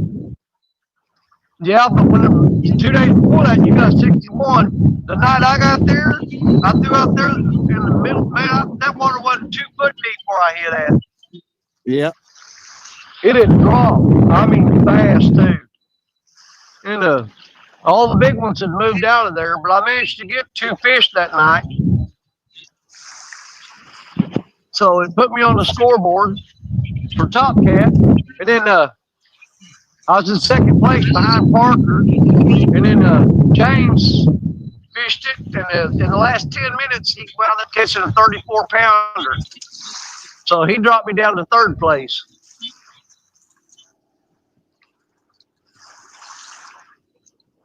Which there's going to be, the fishing's coming up, it's going to be getting better and better and better. As it goes by, people are going to knock me down, way down on that list. So I know Bobcat, when he gets in there on it, yeah, he's going to tear it up. Yep, I don't want nothing to do with any of that yet. Well, the thing that's hard about that challenge is you've only got 2 hours to fish. Yep. And, I usually need all day and all night. You can take some of the people that's some of the best fishermen out there. You put a 2-hour time limit on them, and man, it's hard. It's tough.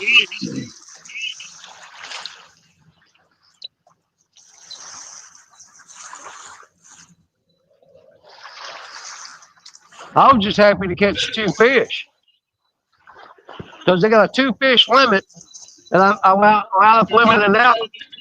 They just weren't as big as they were hoping that day. But 2.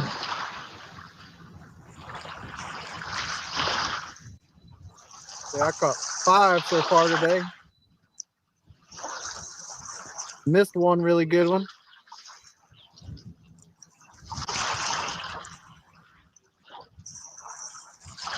I wish you would have seen that takedown. He had that rod folded in half, buddy. I ain't kidding. And I went over there and picked it up, and he started peeling drag. I think I got him caught on that ledge out there. You know, every time Jerry Parker fishes that spot, he calls me every night and goes, "Man, I lost a tank.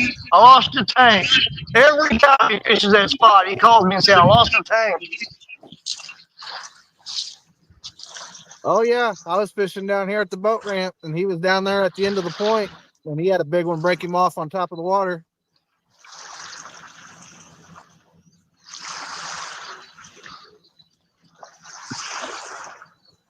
Oh.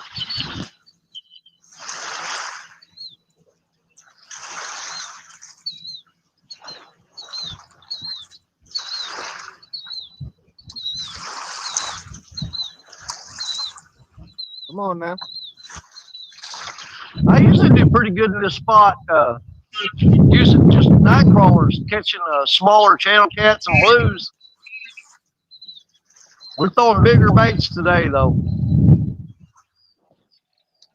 Oh, there was a couple down here Friday night fishing in between me and him, and they were using night crawlers, and they were tearing the crap out of drum, channel cat, little blues, and yeah, he told me about that.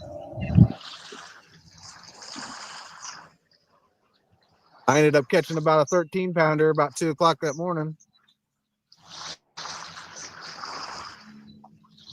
Well, I'm trying to figure out where I want to go. They got next month. We got the Midnight Madness tournament. If the river looks good here, I'm probably going to fish down here in this area.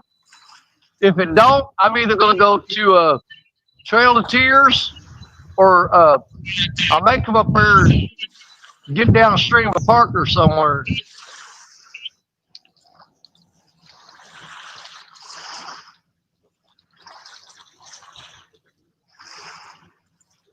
I'll either hit Trail of Tears or Tower Rock, one of those two.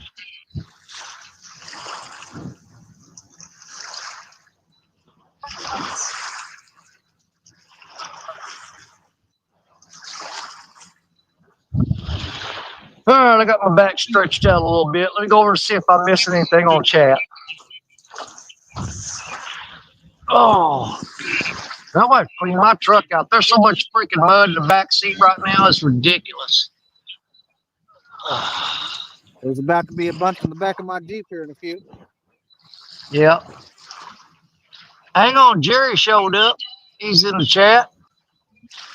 Mr. Jerry Parker. Parker Pursuits. I pulled a classic Parker. I missed the tank. I missed the tank. He lost the tank, man. First route, Joe. Go get him, buddy. I got you. Think he dropped it.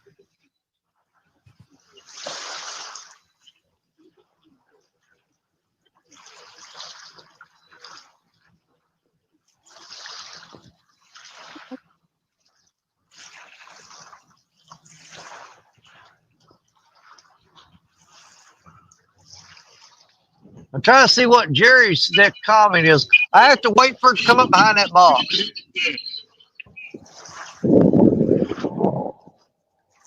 You still there? Yep.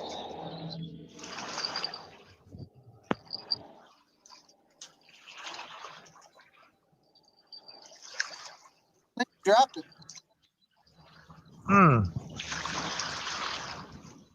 Set the crap out of that rod though.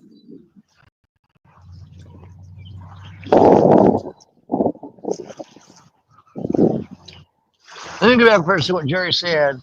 If River's low for Midnight Madness, we'll definitely be at Tower Rock. That's kind of what I was thinking. But I was thinking about going up to that.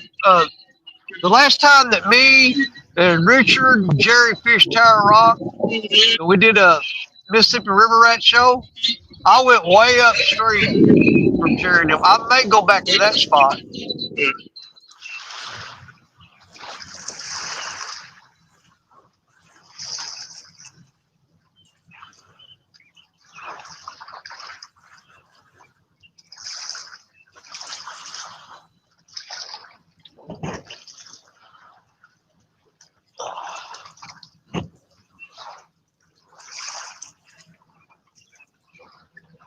Hey, Jerry, I don't know if you was in here a while ago. Dude, I caught a 15-pound channel cat on a skipjack head. He fired that skipjack head up.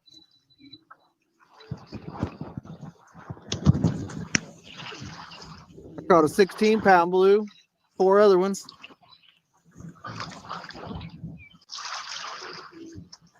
Well, I think they're fixing to start biting on skipjack, which is a good thing.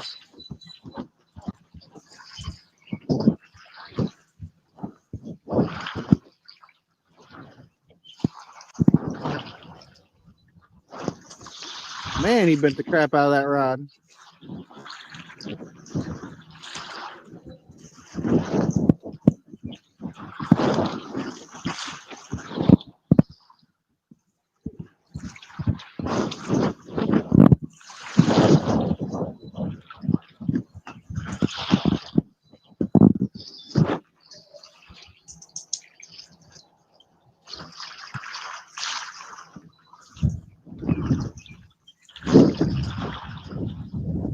Yeah, it's been a while, but I finally got some pictures this week that I can send to Dunnigan for the bragging board. I haven't been on the bragging board in a while. I was on it every week there for a long time.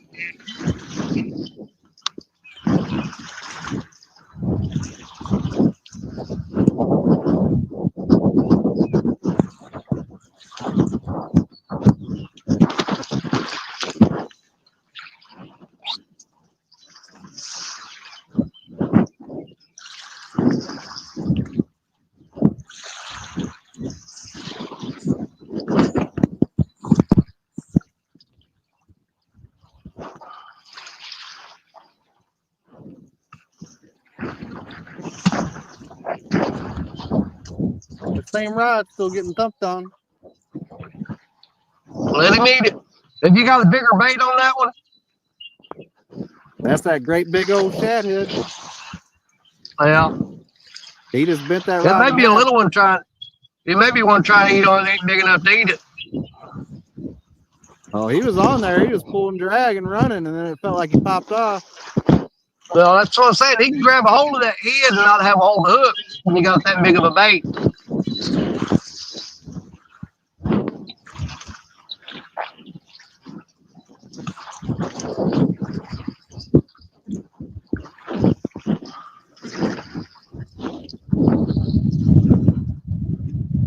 That's one of the downsides. I mean, you throw them giant baits, and because you want to try to catch some giant fish, but sometimes that big bait is so big that they can grab a hold of it and not be anywhere near the hook. Oh yeah, I had a channel cat do that a few weeks ago. He didn't even have the bait in his mouth. It was sitting on top of it when I reeled him in. Yeah. Bigger than his head.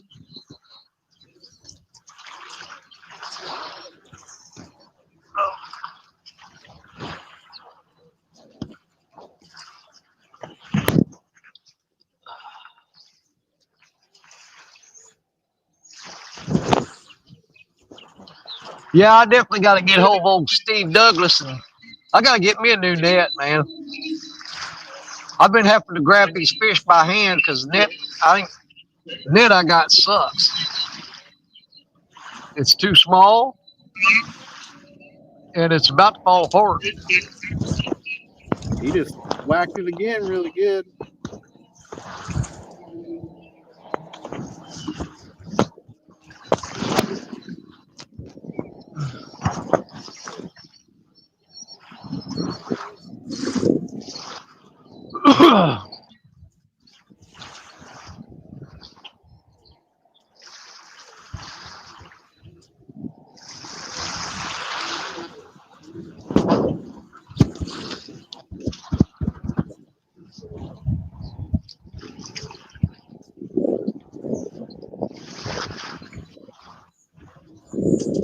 Have you ever been over Kentucky Dam to go skipjack fishing?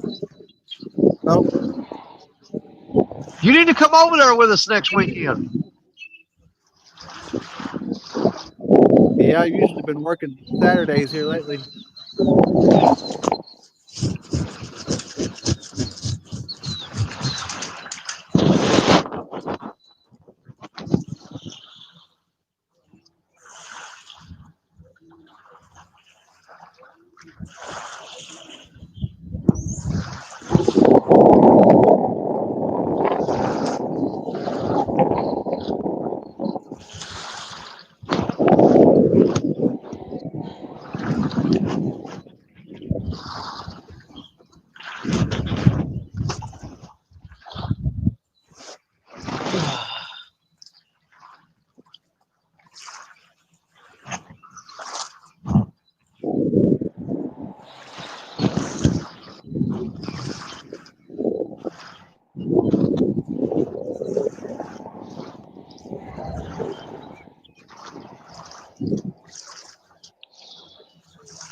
Well, they've definitely slowed down. I'm hoping they pick back up here after a while, though.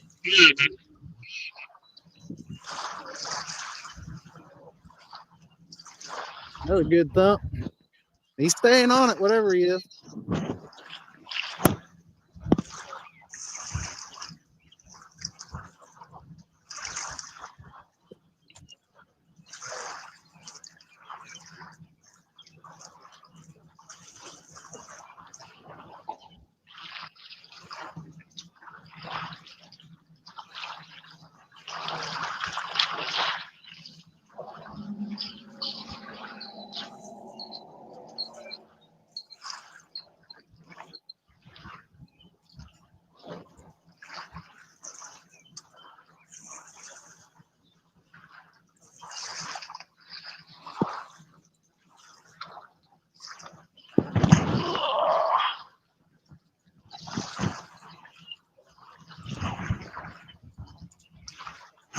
Hold on. I'm sitting there watching the chat, ain't even moving. All the people aren't chatting, or if my chat's froze up. I don't know.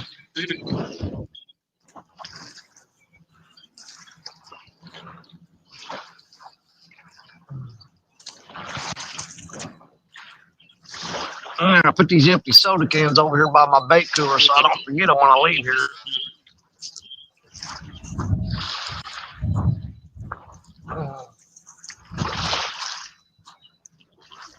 Oh.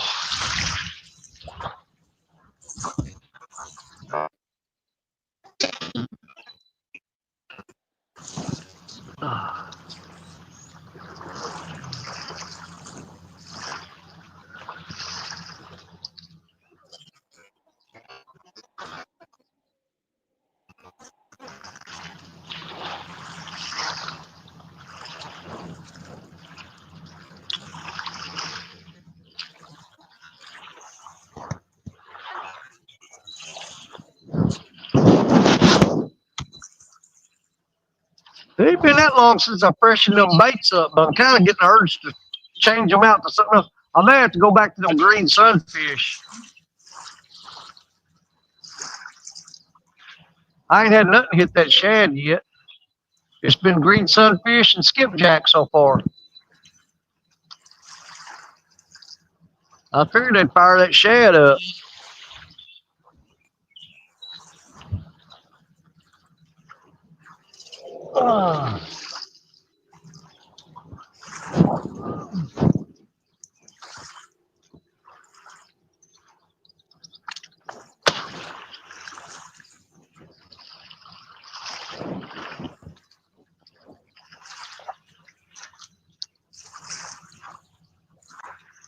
I think I might go up there and get one of them smaller rods and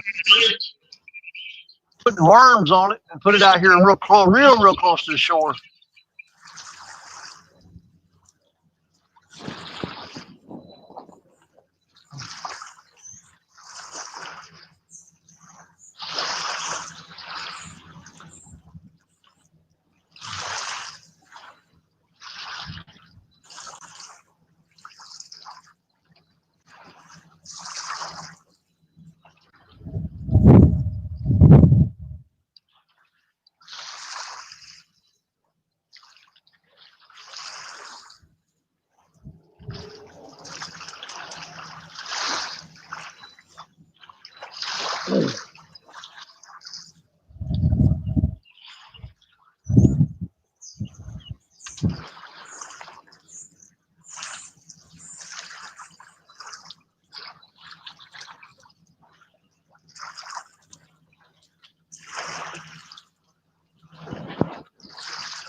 Well, the people fishing down a little ways from me is catching white bass, so.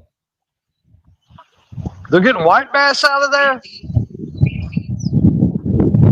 Oh, this I is like figured that full water white would be bass. so dadgum muddy.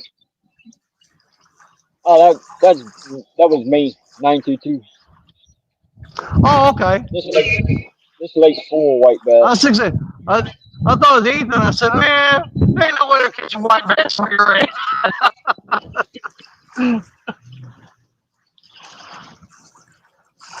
But usually when the white bass is hitting, the catfish ain't nowhere around where the white bass would be gone.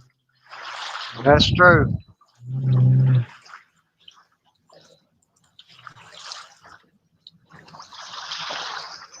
I'll tell you what, if I catch one that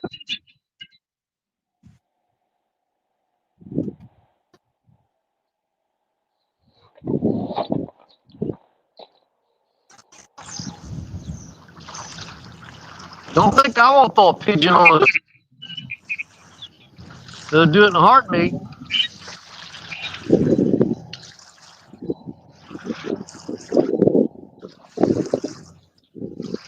Heck, he just caught another one. Perfect size for bait.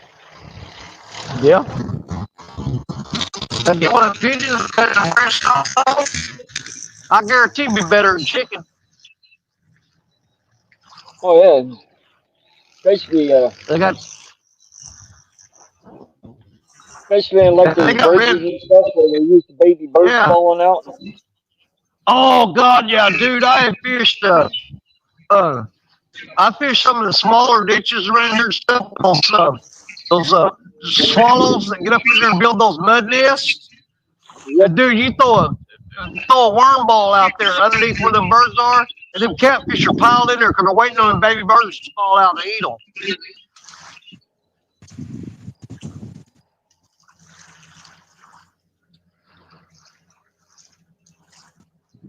Matter of fact, I know where a spot is where I can absolutely just tear up some 5 and 6 pound channel cats, but you ain't got no phone signal there.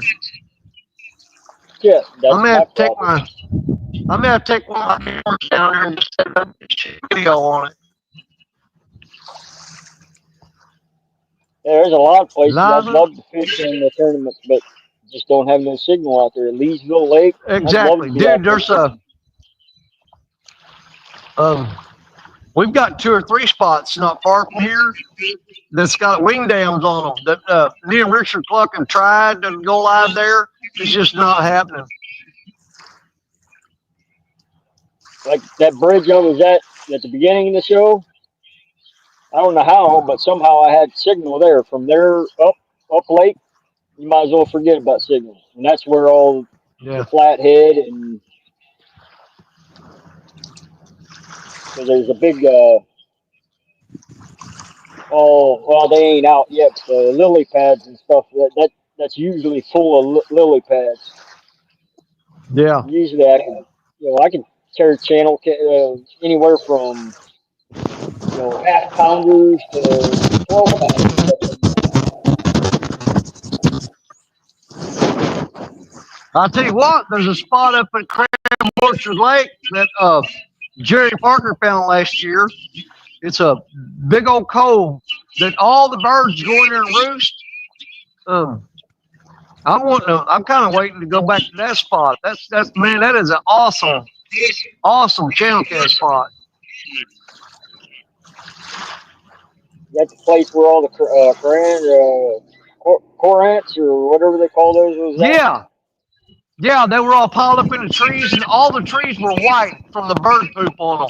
But man, me and Josh Dunnigan went there, and dude, we doubled up and tripled up. I don't know how many times.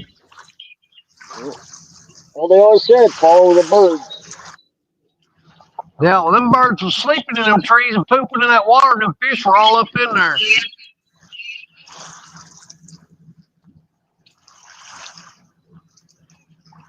Big old blue herons.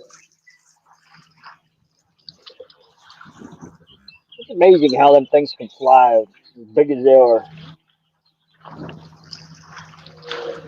Well, they're skinny as a rail, man. They don't weigh nothing. Yeah, they're all feathered. That's pretty much it.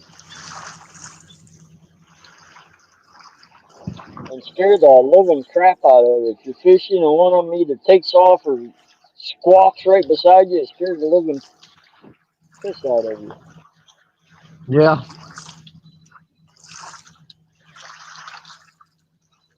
Don't get caught trying to shoo them off your fishing spot either. That'll get Dude, you. they will drive you nuts down in Florida. If you got a bait cooler, every time you get in there, you close that lid when you're done because they will clean your bait cooler out when you're not looking. Mm-hmm. Wow, you don't dare try to chase them off or even defend your cooler because that's jail time. They're a protected bird.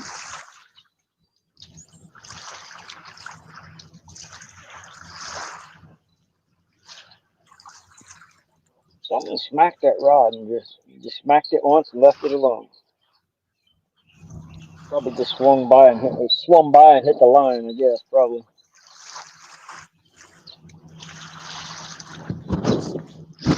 Oh, them cotton picking invasive carp are in here so thick. At times a big school of them will come through and all your rods will be bumping. And it's that school of fish swimming into the line. Yeah, It'll have you exactly jumping up, running left and right. I had my bait clicker set. I had to lock them down. Just the wind started blowing, pulling my line out.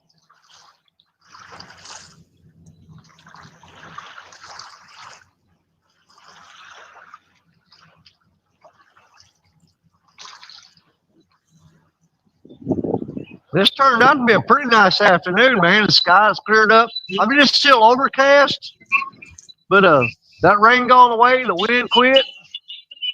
Now all we gotta do is get the fish start biting. It's a beautiful day. We got light clouds, pretty blue sky. Of course, I got Oh, an it's east perfect for northeast, fishing right now. except for the fact that I got an east northeast wind.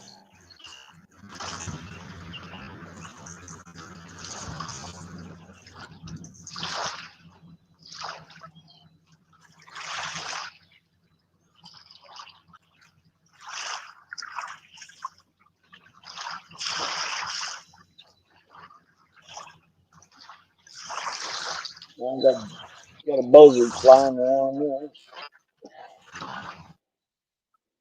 there. The other rig while ago, right there. I think I'm going to and grab one of them smaller rods. I'm probably gonna get my ancient mariner snake eye, and I'm gonna throw a worm rod off about 10 feet offshore. I need to get one of them and one of the crappie rods, that 10-foot crappie rod. Yeah. You don't I have want to one of get the one evil of eyes? those. I don't have one, no. I want to get one. Oh God, you need to get one. Those things are so sweet. I had the crappie rod in my hand at Mike's Bait and Tackle. The guy Muskrat's always talking about. I actually stopped Yeah, I know who you're talked to talking. him. Yep. I stopped to talk to him for a little bit and bought some Andy's 40-pound mono. And I had one in my hand. I barely had enough for the line, which now I got enough mono line to last me probably 30 years. I bought the big roll.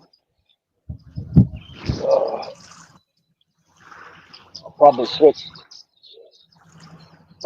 all my rods to that Andy, especially when I start dragging baits again.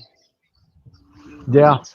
Yeah, you drag baits and get hung up on this crap. It's hard to break that 60-pound bird.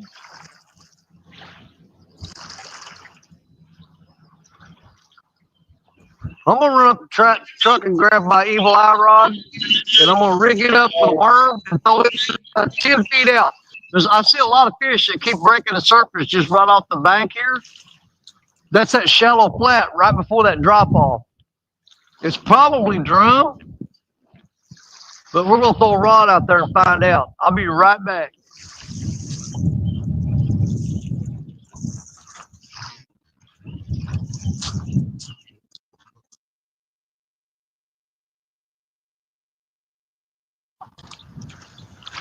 Oh, this stupid mud. Oh my God.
Everybody baiting up.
I gotta reconnect my hearing aids to the phone, so I can't hear nothing right now. Settings. Audio.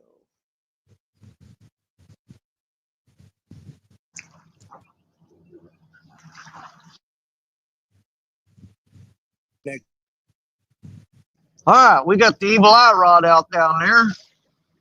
We put that 5/0 hook on there with the 3 giant night crawlers all watered up on it, and I've got it thrown just right off the bank. I bet it ain't 10 feet out, but that's the water's about 3 foot deep right there, right before that drop off. I've been seeing a lot of fish swirl in the water right there. Let's see if we can catch one of them. Man, my chat ain't moved at all. I don't know if my chat's stuck.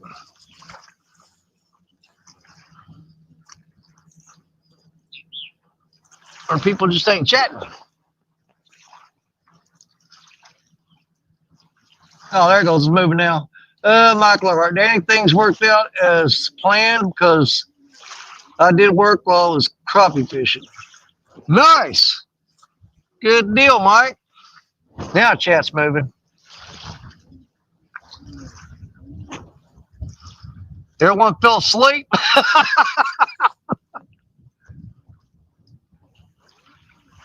Well, you just got to wait it out. It's one of them, you'll go through a little slump where the fish stop biting and they'll pick back up and then they'll do it again. And then I'd like to fish this spot late into the night tonight, but I got to work tomorrow. Me too.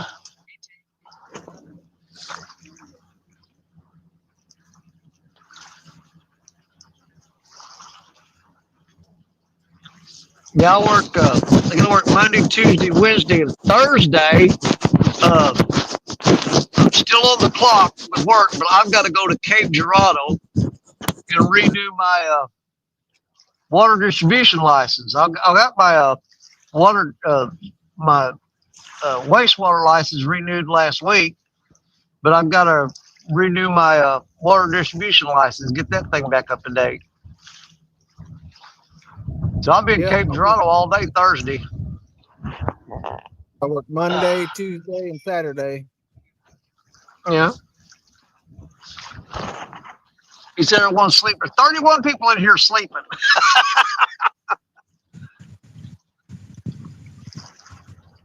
About to be 32 if they don't pick up.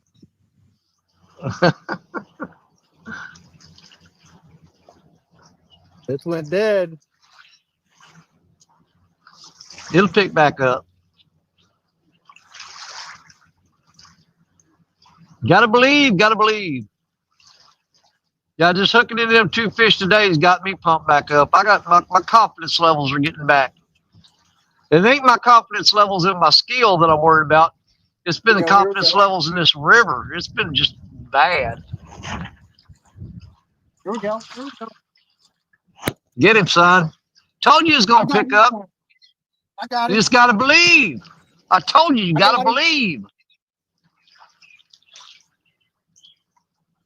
That boy got no patience. He just gotta learn to wait. I done missed 2 good ones.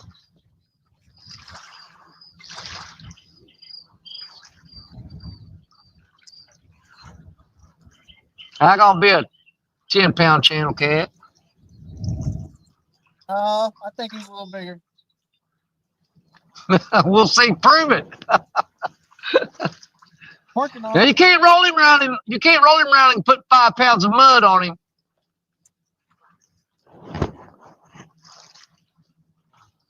Feel pretty good, buddy.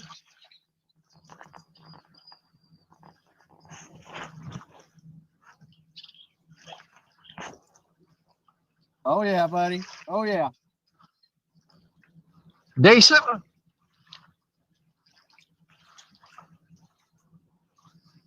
Are you going to be able to drag him up on the bank, or is he too big to drag? Oh, he just made a big old splash out there. Oh man! Do not try. You got a net. You got a net. Yeah. Yeah. Don't try to drag that thing up on that mud. He's bigger.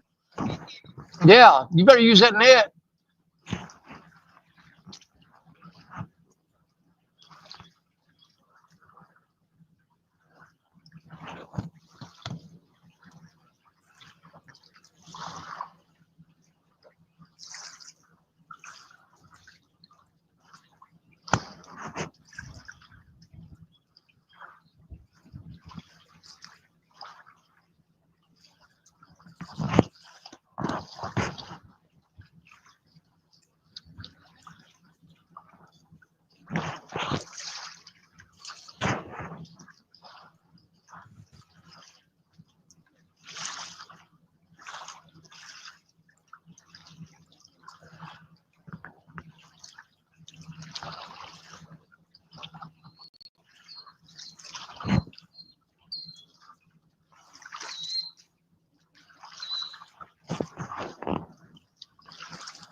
Oh, yeah, here we go. Yeah, that's much better. Huh? That's a little better. All right, hold him up there. Wait till his tail straightens out a little bit. Right there. All right, I'll get a screenshot of that when I get home. You see all of them? Oh, yeah, beautiful, man. Get a weight on that sucker. I know he going in the 20s. Oh, absolutely.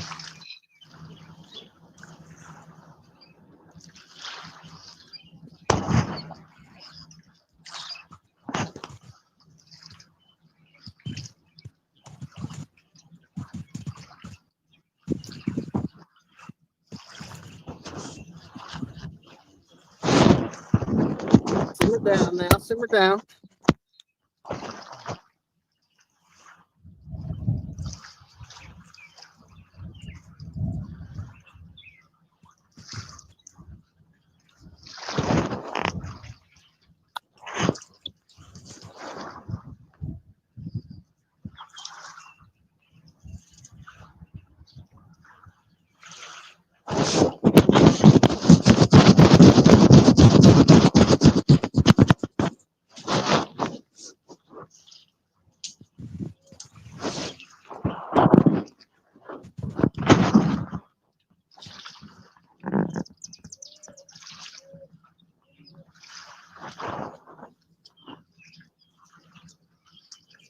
$27.9 to Berlinas. 28 pounds. So about 26. Okay. That's good. Moving up.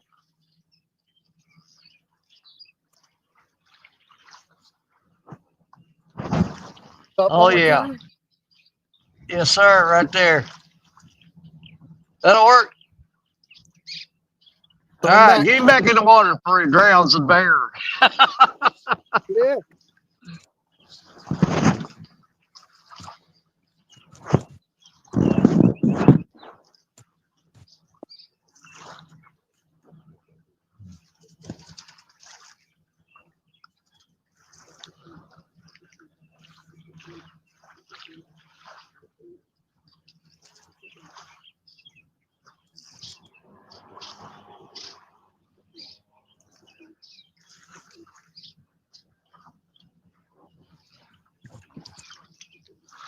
That was All on that right, great good big old job, shad little head. brother. Good job.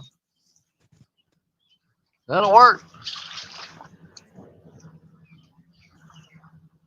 That was on that big old shad head I was talking about. Nice. Yeah, I got up this morning, was drinking coffee, and told my wife, I said, she goes, where you going to fish at today? I said, well, I want to drive up to the Kaskaskia, but I just really don't feel well enough to do it. I said, it's so far to have to drive all that way back home. I said, I'm just going to go over the river and see if I can't find some spot. Kind of kicking myself right now for not driving up there. But, you know, I'm happy I caught that channel cat today, man. That's, like I said, the second biggest channel cat I've ever caught. That thing was beautiful. Big old huge monster swelled up head on him. It's so shallow right now. He just took off like Jaws through the water.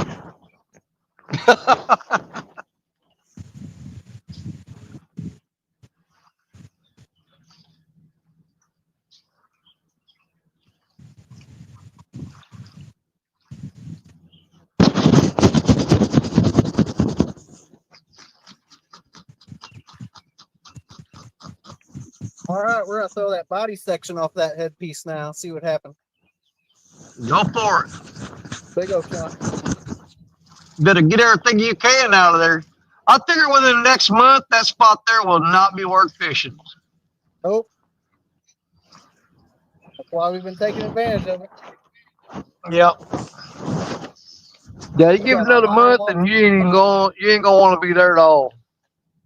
Oh, I know. I was out here a bunch of my boat last year. It's a coming.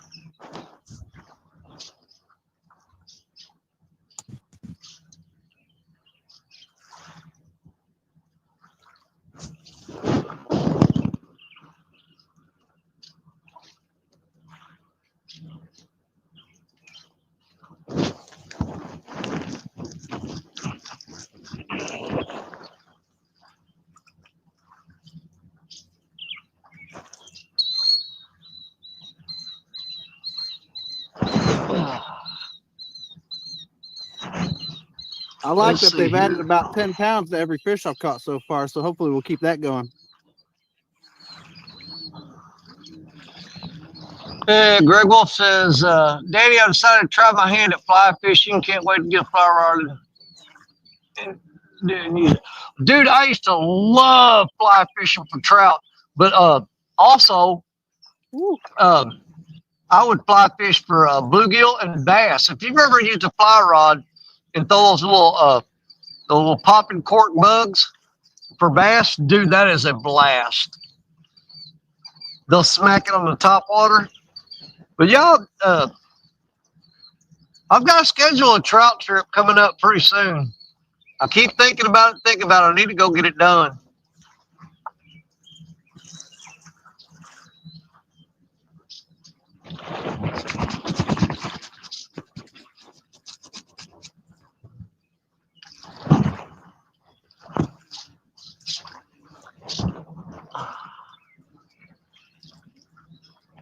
Man, Grey Wolf said, nice kitty you got there.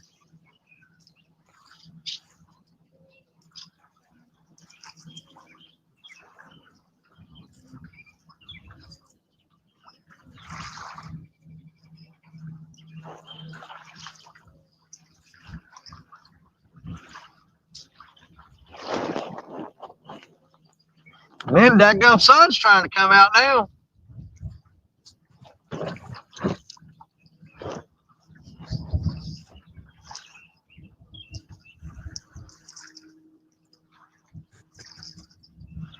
Fish number 6 was a dandy. Yeah. Yeah, you're doing pretty good today.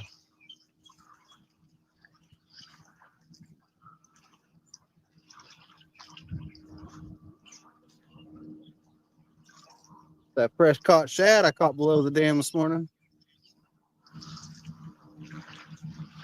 Now, I know Parker's talked about you guys fishing at the Chester Bridge. Where are you guys going in there at? Are you going in on the Illinois side? Yeah. Okay, because I was fixing to say, I looked at, they got all that construction going on the Missouri side, and I didn't see no way to get down in there. No, we're fishing right next to the boat ramp on Chester side. Okay, yeah, I know where you're at. Remember a couple weeks ago when I caught that, it was a 18-pounder, I think it was? I do. Yeah, that's where I was that day. Well, I've Parker fished there called it before, out. but I showed him all them yeah. spots.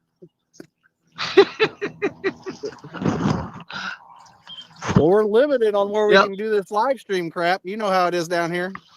I know it. The last time I fished at that Chester Bridge on the Illinois side, oh God, it's probably, I'll say 15 years ago.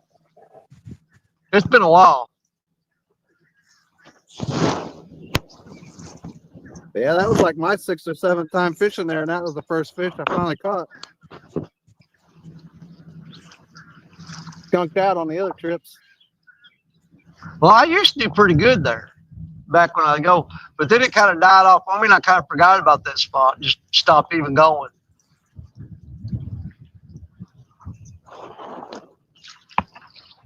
And I used to fish right there at the confluence where the Ohio dumps in the Mississippi. And I ain't been there in probably 10 years. I ain't never been there.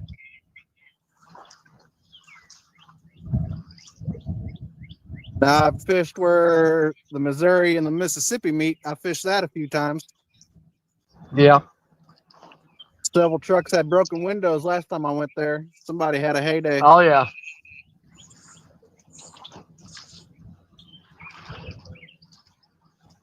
Yeah, the guy I went with and 3 other trucks all had broken windshields when we got back to the boat ramp. Dude, that is a big thing around here. People go up and when you go to the boat ramp, especially up at Lake Wapapella, you go up there and they had last year, dude, they had people breaking the windows out and stealing stuff every weekend. And the cops finally got smart and that one of the cops take his personal vehicle out there and park it. And they hid up in the woods from the boat ramp. And sure enough, they sit there for less than an hour. And a little car comes cruising through there and it drives around the truck 2 or 3 times and he pulls out and he pulled back in there and drove around it. And then 2 guys jumped out of the car, went over and started smashing the windows on it, opened the door, and they were in the truck when the cops rolled up on them. Yeah, I wish they do something at that spot I'm talking about right now. They do that a lot around here. You leave your vehicle at the boat ramp, and there's people that'll drive through and kind of look around, and they'll come back and they'll bust the windows out and steal all your crap. It is up towards St. Louis too, is what I'm talking. So, you know. Oh God, yeah. Shoot, you couldn't get me to leave a vehicle at a boat ramp in St. Louis. No freaking way. If you do, you might as well leave your doors unlocked, because if you don't, they're gonna break your windows out. Just don't leave nothing in there you don't want stolen. Oh, they cleaned my buddy out. He had a big old touch screen CD player. Then they had a laptop in the back seat. Took the jack out of the back of his truck. I mean, they just wiped him out. The other 3 trucks, they were really new ones too. So I'd been more mad about that. But Oh, no doubt. yeah, they wiped my buddy out.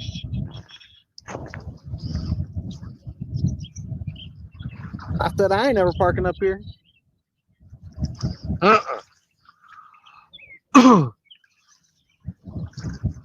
Yep, that the 2 guys they got last year at the lake at the boat ramp, when they set up that sting operation and caught them, when they went and got search warrants and searched their houses, dude, they found all kinds of guns and stuff that had been stolen out of trucks down there and everything else, dude.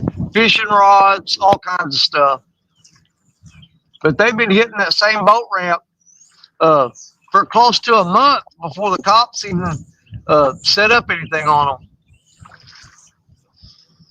They hit it like 3 weekends in a row. They were just going down there and hitting vehicles. You know, that shows how stupid they are. They keep going back to the same place and doing the same crap. Eventually, the cops are going to get you. They're going to set up something and get you.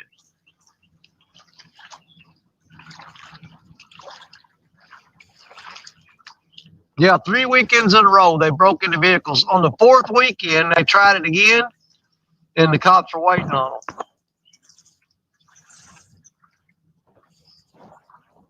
Little rod just had a good pull on it.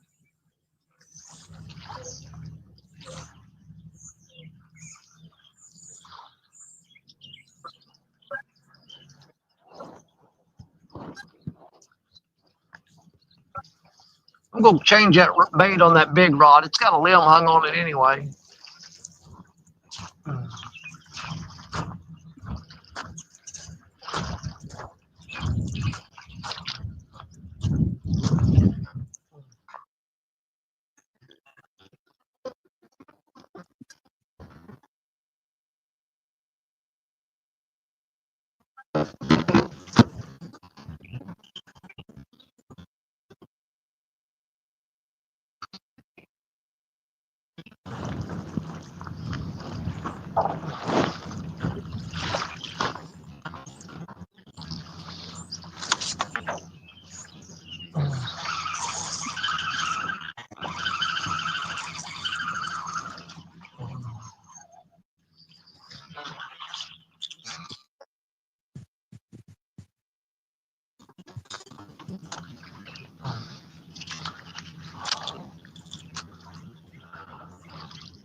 It get a little windy here. Is it? Not too bad. Yeah, my dad come here. Started to die. And in my left ear, side goes dead. That's when I'll probably have to quit, because I don't hear nobody. No matter. Hear nobody or nothing. Cutting in and out real bad now. Yeah, the batteries are going dead on my hearing aids.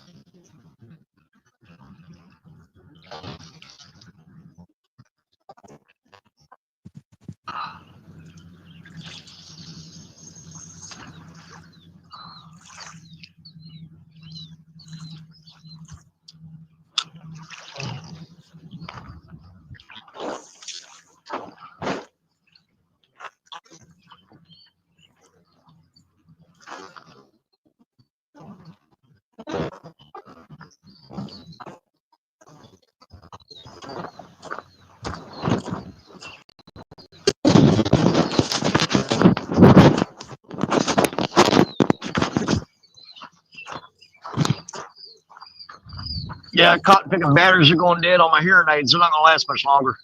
I guess I could disconnect them from the phone. They'll last a little longer, but just makes it hard to hear anything. Go ahead and shut them down. I'll turn them here. I gotta. Oh, crap. But now I gotta reset the phone so I can hear something anyway. Audio.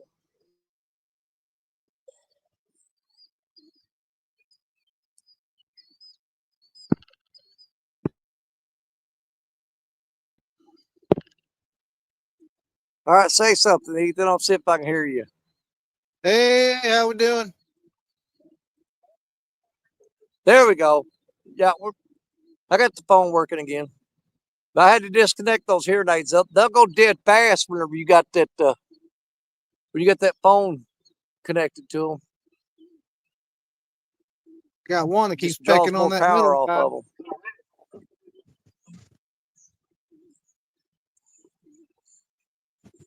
Yeah, I just have to be beside the phone whenever anybody's talking or I can't hear them.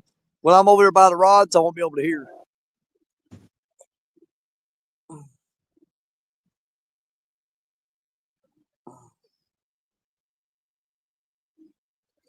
Here, fishy, fishy.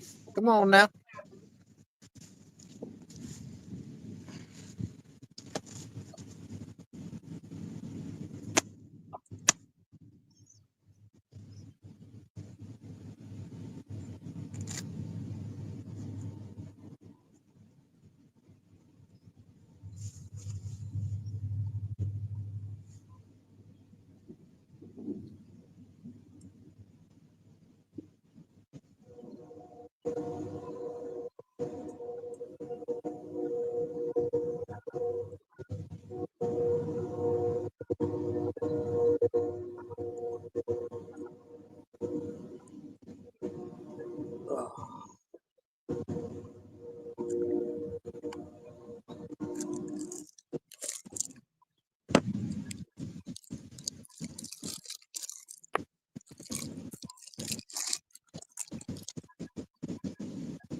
The hell?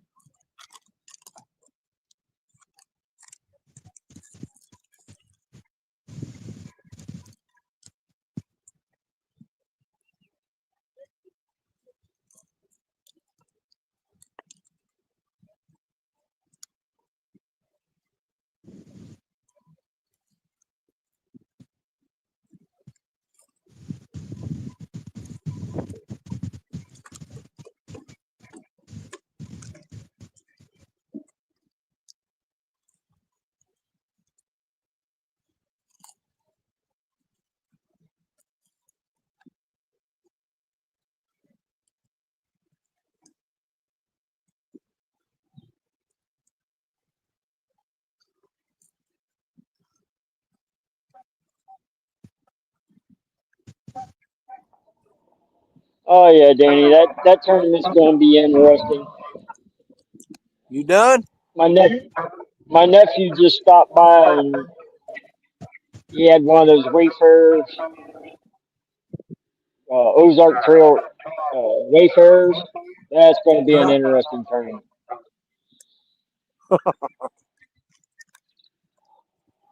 Yeah, I had one of I was using one of the Ozark Trail grit sticks last weekend when I was fishing on Yeah, Lisa's channel, and a bullhead got on there and got the rocks. I snapped that thing half in two.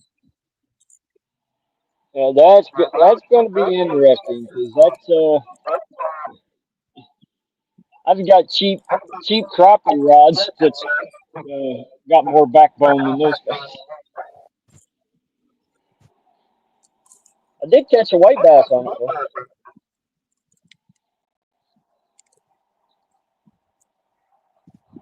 Like I said, my grandkids, Brantley and Coda, they both got one of those rods, and they won the very first kids tournament they ever fished. They used those rods and won the kids tournament.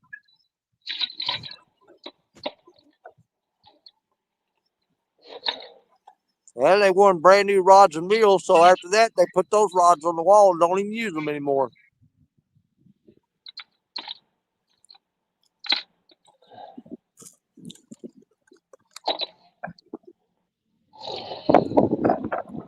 Yeah, wind's picking back up. Been calm for a while. Yeah, mine's picking up again too.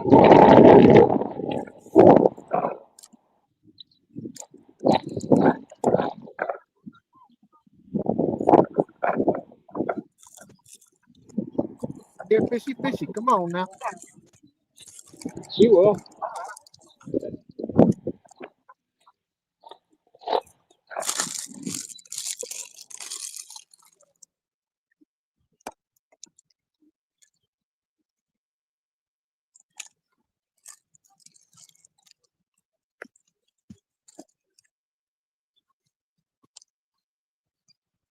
Well, polished off that bag of chips.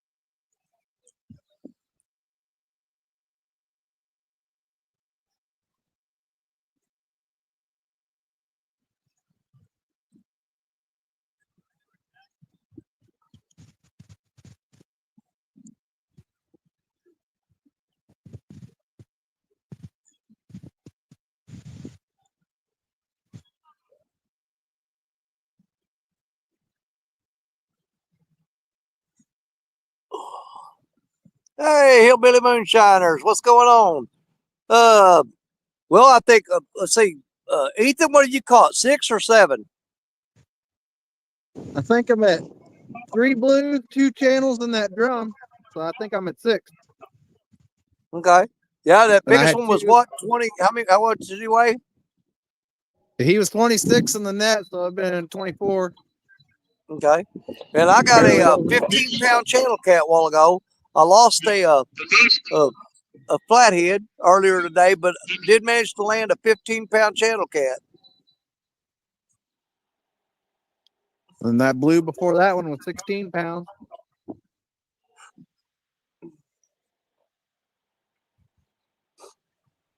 And I caught a white bass.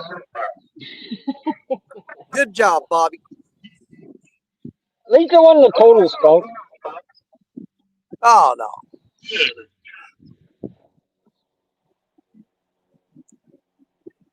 Yeah, that fresh shad be working today.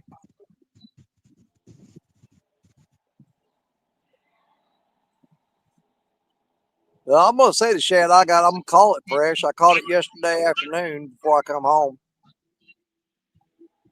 Yeah, I walked Kept it all cold around the top of that lake back in my town. Threw my net about 10 times. Caught one. Went down below the dam. I seen it had some good water flowing into it for once. And then by the third net, I had 15, 16 shad in. And I was like, yep, that's There enough you for go. today. They're all good size ones, too. Yeah, the spillway dam where I usually catch my bait here, it's still the water's so high you can't get to it right now. It's getting closer though. It's starting to drop down. Should be able to get in there sometime next week.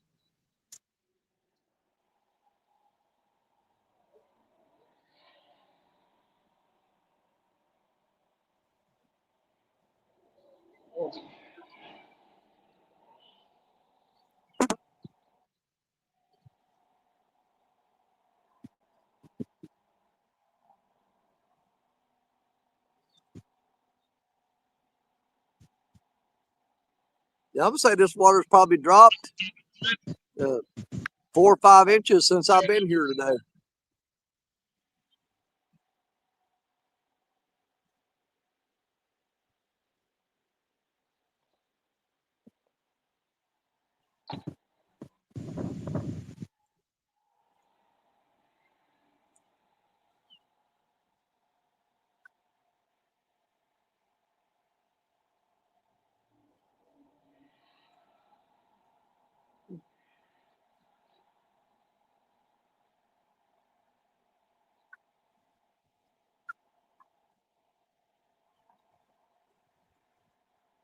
Let's see. Good Lord, we've been live for 4 hours and 40 minutes. Damn, has it been that long? Yeah. So about 3 hours for me then. Fashionably late as usual. Showed up late and caught the most fish. Yeah, you suck. Not today, my friend. Not today.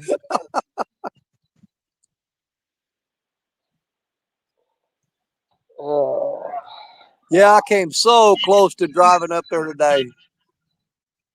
Oh my God, it's such a muddy mess because it rained all morning up here apparently. See, that's what I was worried about. Driving that far and just be up there just raining on me. Like last Saturday, we went for a fish that tournament, the lightning and the pouring rain and everything. We managed to catch one fish, which gave us points in the tournament. But man, I would just wish that would have been a clearer day because we probably could have done way, way, way better. You talking about the night you and Dunnigan came up here? No, I'm talking about the tournament last Saturday. Oh. Yeah, me and Ronnie Did Moore you guys fished ever there catch last any when you Saturday. went above the lock? Do what? Yeah, Did that you was the guys ever weekend catch- after that I'm talking about. Yeah. Did you guys ever catch any when you went above the lock? No, I caught that dead deer floating around. I bet that was nasty. Yeah, it was. We were sitting there and, we had the Compex lights on, but it wasn't shining on the water. And my rod went down and was bending, and we thought I had a monster on it. And I started reeling it up. And I said, good God, guys, this thing's heavy. And Parker grabbed the net, and Dunnigan turned on the spotlight, and he goes, oh, my God, it's a dead deer. I'm like, oh, let it go. I ain't never done that before.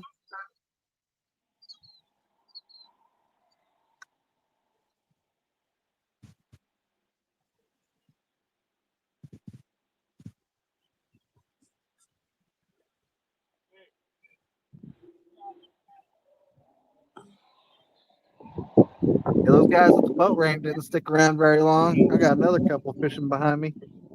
Yep. Let's see, I've got 4:13 my time. So I'm gonna go to 5 o'clock. If we don't have another fish by 5 o'clock, I'll shut it down and get out of here. Sound like a plan. Yeah, so that gives us another 47 minutes to fish. But if we start catching, we'll stick around longer. But we'll stick around for 47 more minutes. If nothing bites, we'll call it a day and head on home. Yeah, I was probably gonna stick around till about sundown or so, and then head back.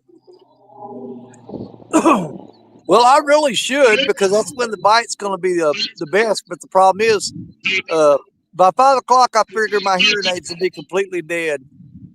Yep. And I need to get me a better battery even pack. if I got Mine people already off died. handle, I'll just be fishing by myself because I won't be able to hear nothing.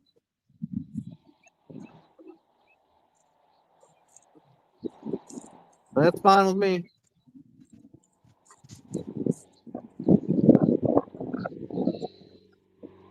So basically, we got 46 minutes for these fish to change my mind.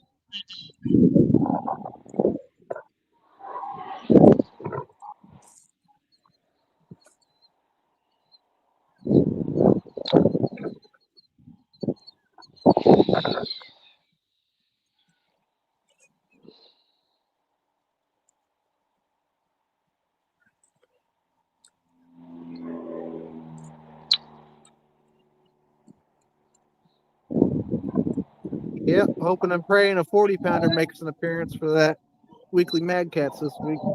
Yeah, that'd be nice. Will got a good entry last night at 44.6 pounds, and he entered a 47.99, I think.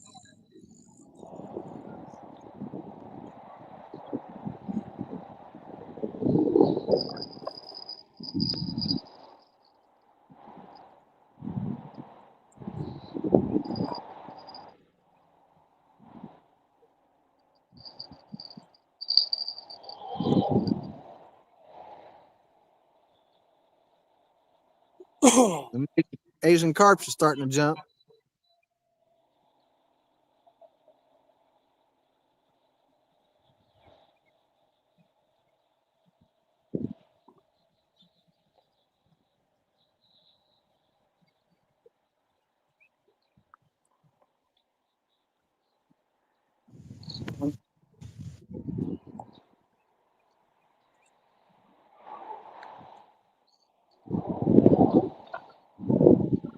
Kitty, come on.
Boy, I ain't kidding you. I wish I could get my hands on one of these pigeons because I'd sure use it for bait.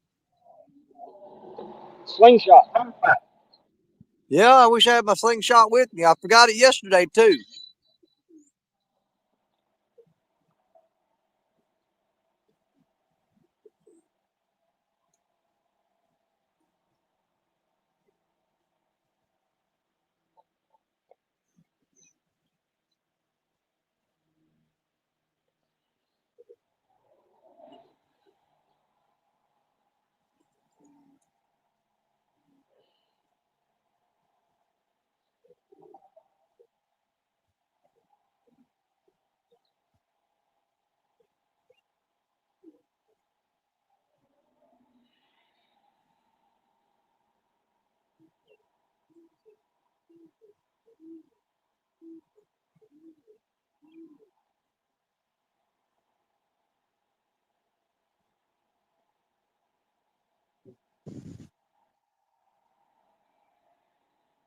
Now I want to tap on that big rod. First little nibble we've had in a while. Yeah, my first Something- rod just had a pretty good bounce on it.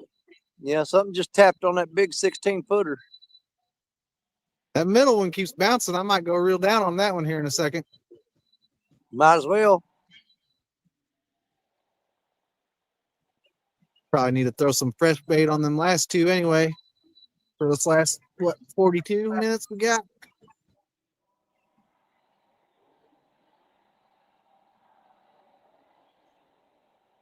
I just freshened up bait on 2 of my rods. What are you using? Cut shad. That's what I'm using. I had some bluegill, but cut one of them up and nothing was touching it, so I let the other ones go.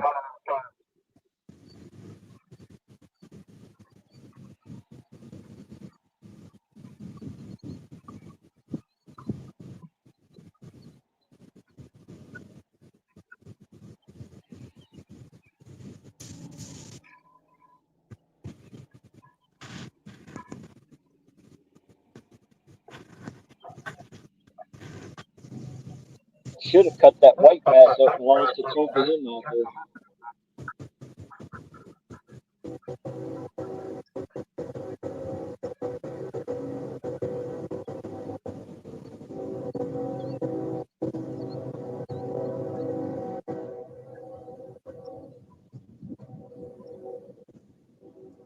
You trying to get serious with it?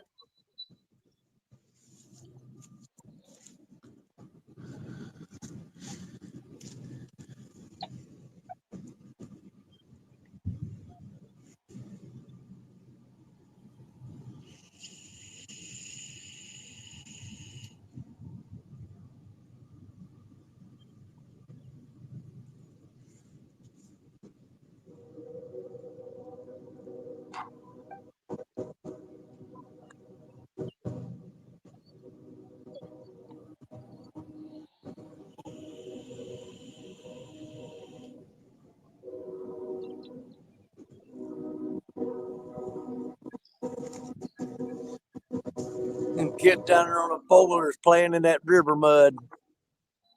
They'll have that crap all over them.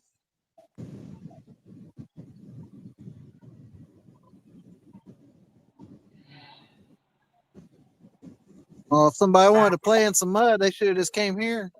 Well, it's about the same thing here, man. It's just sloppy mud all over the bank. Oh yeah, you should see all in front of my rods. It looks like a pig pen.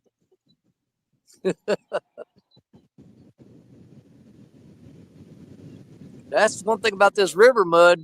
It smells like a pig pen too.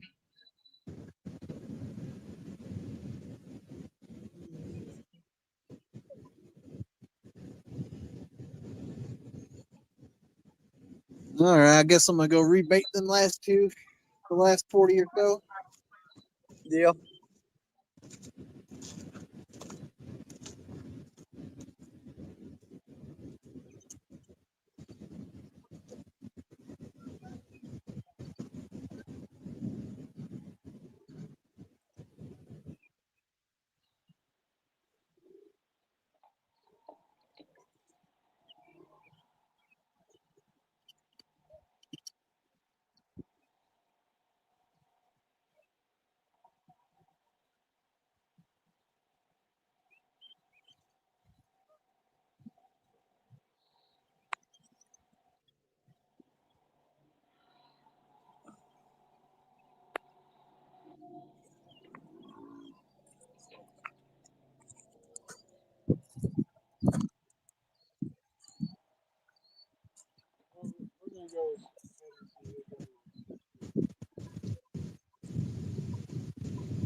I ain't too far behind you. Well, looks like the white bass quit fighting, so hopefully the catfish chased him out.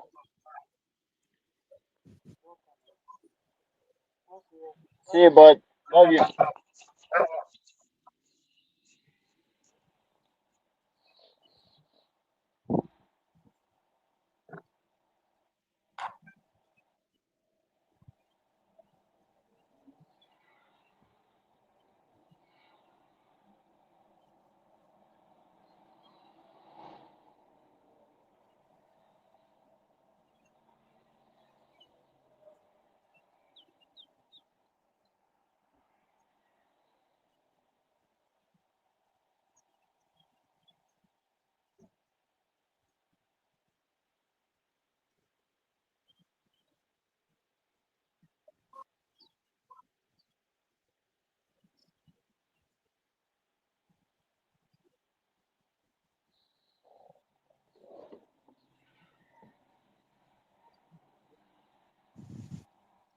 Yeah, my nephew stopped by. He's just leaving. He was fishing for white bass and snagged a carp on an 8-pound test in the back fin. I've seen. Bet you that was a fight.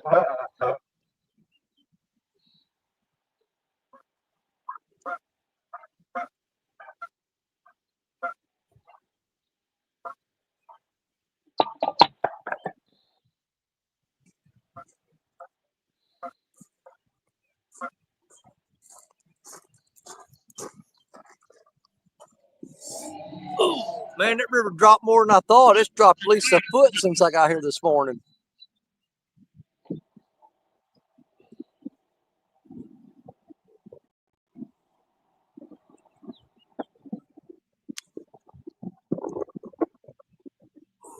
We're just about full pull on this lake. About another half a foot and it'll be at the normal pool. What's going on, sister? James got a fish. I missed one just then. You said James got a fish? Yeah, I missed mine. You want to know why James got a fish? Why? Hold on and I'll show you why. Just give me a second here. Because I'm wearing this shirt right here. Oh, there you go. And here's your fish. If I wasn't wearing that shirt, you wouldn't have caught that fish. You're Like welcome. a little 7-pounder, maybe.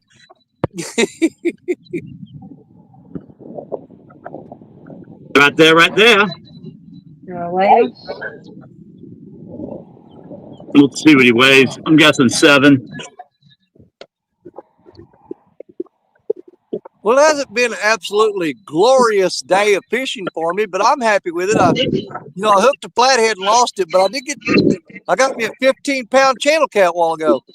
Well, how about 11 pounds? 1135 this guy weighs. Nice. Yeah, that's I the saw your second channel biggest channel cat I've ever caught. That was a nice one. I saw that one. Yeah, that big old fat head on him, man. I tell you what, those things look so cool. Yeah. They look mean, don't they? Oh my God! When I was fighting that thing in, I thought I had a 30-pound blue on there.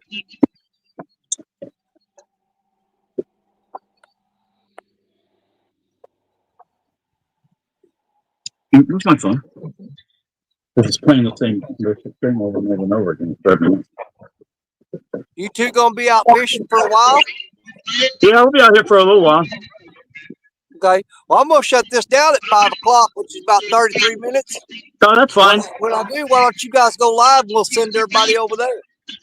You probably will. Okay. Well, at 5 o'clock, there you go. Everybody's going, what are we going to do when you leave? I'm like, don't worry. Somebody will show up. I got y'all some good people. We got James and Jody. So after we're done here, you can jump over there and watch them. So we'll go for, 33 more minutes, and we're going to switch to the James and Jody show.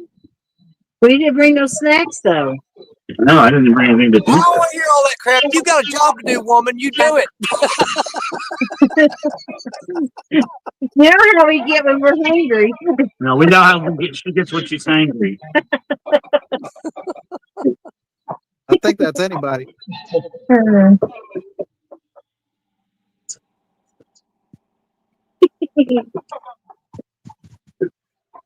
What was this one? Oh, Straight out. no. Up the back.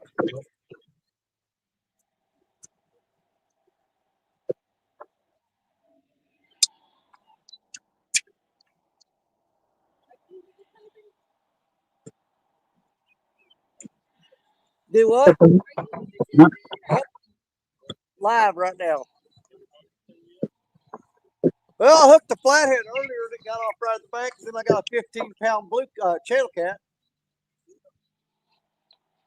Okay. There you go watch Danny Stone Outdoors. That's my channel. You can see that big old fish I caught today. But hey, I've got on my channel I've got an 88.82 pound blue catfish I caught right over there. I've got a piebald catfish that's solid white with a black question mark on top of his head. That's all on my channel. This one Really? casted. This one casted over there. Nice. My biggest blue cat, like I said, was 88 pounds, and I caught it about where that barge is. Yep. And I've caught a 70. I've caught several 60s. I don't know how many 50s. But believe it or not, I've only caught one 40-pound fish in my life. Caught 143 that was right below that island. You bet. I appreciate it. Well, I'm going to shut down here at 5 o'clock. I got some other friends who are going to go live. They're going to take over for me.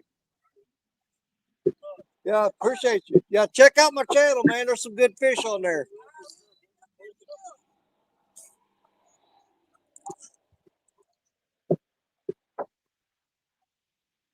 Even that.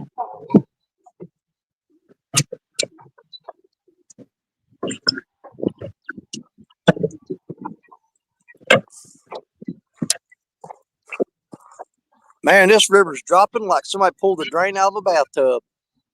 Really? Oh, yeah, it's going down fast. Like I said, I got here. Oh, I got here pretty late for stand day. It's probably about 9 something when I got here, I think. So I started at 9 o'clock this morning. It's almost 5 now. It's dropped over a foot since I've been here this morning. Dang.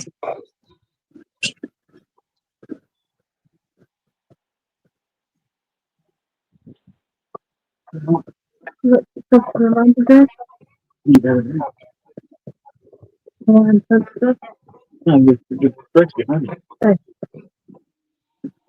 a pretty good show today, though. Oh, yeah. I'm happy with it. I wish I'd have got that flathead that I got all the way up to the bank and lost it, but he wasn't that big anyway. Probably, a 13, 15 pounder maybe. But it was my first, it would have been my first flathead of the year. Got that a little bit on the sweet side. That's like syrup. I got no sticker on. Yeah, but you probably have one of those packs that I sold for like 54 ounces. That's like 18. It's not sticker free.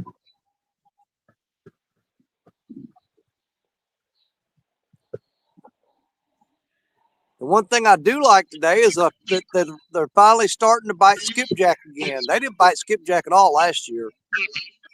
We used shad and carp all year because they wouldn't bite the skipjack. But yeah, that 15-pound channel cat, he was on skipjack head. The flathead bit a green sunfish though, but I had a couple more bites on the skipjack. I ain't had no bites on the shad, which is really weird because I've been catching everything on shad.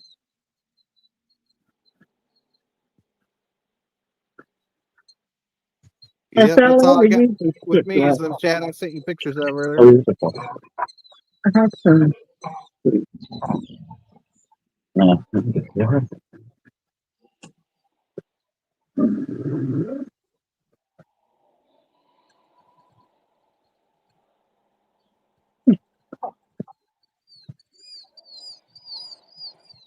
Yeah, I caught about 14, 15 of them, and they were all pretty good size. I'm down to about 6 or 7 in my cooler now.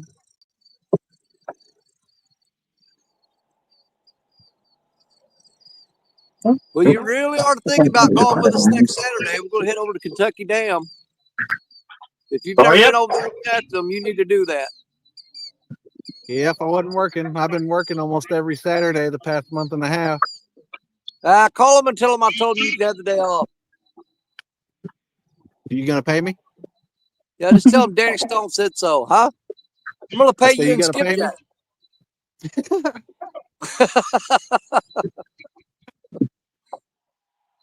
Oh, Hey, them cod picking fish cost about $10 a piece, man. You go over and catch you about 40 of them. That's a lot of money. yeah. There's a little shop back where I live, and I'll go down. You can get a 2-pack of them for about $9, $10 if they're a little bit bigger. Yeah. $8 if they're a little smaller.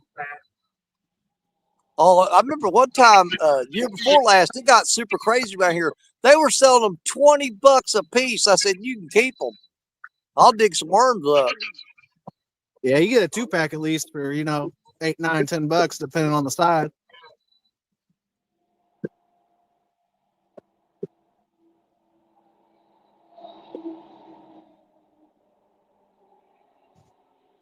The most money I ever spent on one piece of bait was down in Florida. We were wanting to do some shark fishing, and we went to a bait shop, and I paid $50 for an albacore tuna that probably weighed about 10 pounds. There's a place down in Cape, and you can get them for $5 a piece. Skipjack. Yeah. Have you ever been to that? I think it's the Williams Outdoors in Fruitland. Nope. You need to check that place out, man. It's pretty cool. I sold them for $4 a piece. You sold for what? 4. When That's I had a what you bait sell them license. for? Yeah, when I had a bait license, $4 a piece. That's the normal around here. Boy, it ain't around here. $10 is average. Like I said, at one time they got up to 20, and I told man, forget that. I said, The bigger bait stores sell a little higher. Hell, after you catch 4 fish, you done paid for your gas.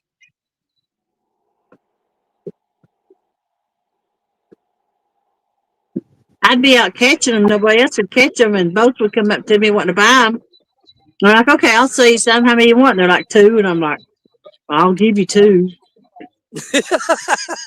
That's $8, woman. Yeah. James, you say I should just throw away money, just left and right. Yeah, it has no meaning to her.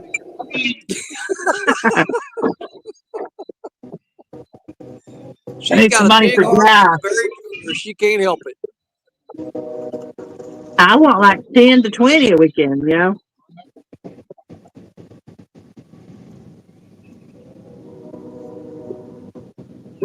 Two ain't enough if you got a good bite. Yeah. That's true. When I would fish 12 rods, I'd have to have 4 just to bait up. When you fish with as many rods as we do, 2 fish is only going to bait them up one time. I used to have 4 to bait up. Yeah. Rods is too much, though.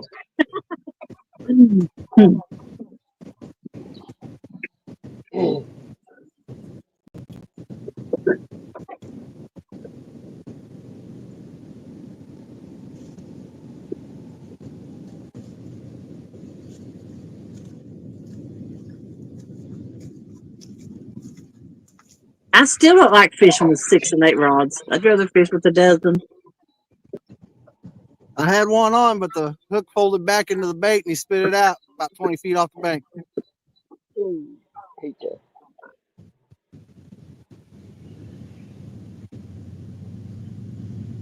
I think the most rods I fished with, matter of fact, it was right here in this spot. One time I had 12 rods out, and there's an old man come down here cussing me out, telling me that's illegal, you can't do that. And I said, well, you know what? Call the game warden to see what he says. And he called the game warden. The game warden come down here, and he walked over, looked at my rods, and I had my conservation number written on every one of them.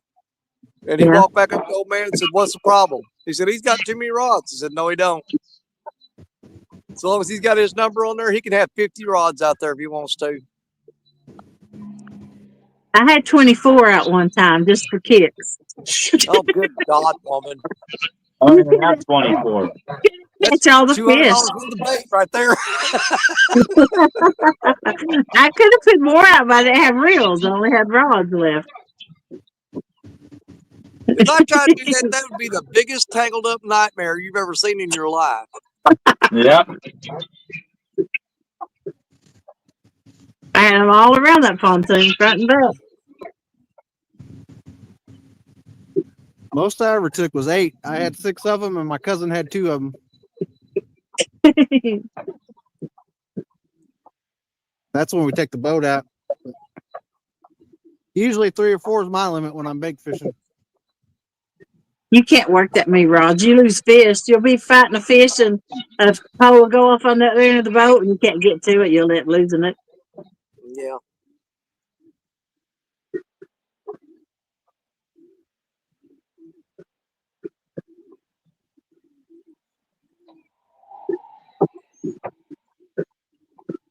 Come on, bend it over one more time.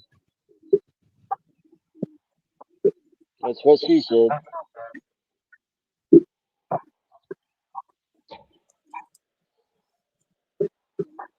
I just wish a fish would even bite the dang line, much less bend the rod over.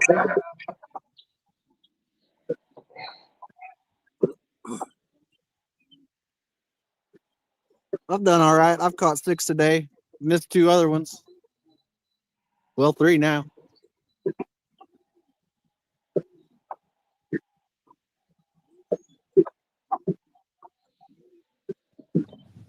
We're 1-1. I missed mine. Headpiece got took. He hadn't been over, but when I was reeling it in, and all of a sudden I just felt it slip off. You have no idea how frustrated I was yesterday. We caught 60 fish, and every one of them was just under a pound. You go to Baldwin? Yeah. Yep. The biggest fish we had was 0.9 pounds, Yeah. and we caught 60 of them. They. But I told Ronnie, I said, could you imagine if every one of those fish would have been over a pound? We'd have had Jerry Parker breaking his rods on the side of the tree and stomping in the mud.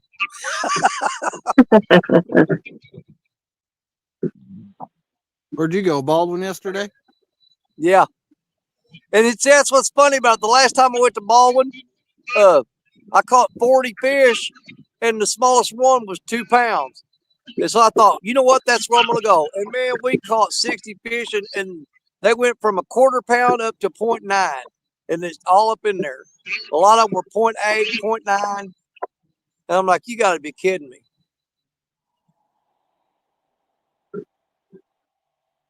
But that's all right, because when I leave here and go home, I'm going to have a whole big old pile of whole fryers ready to eat.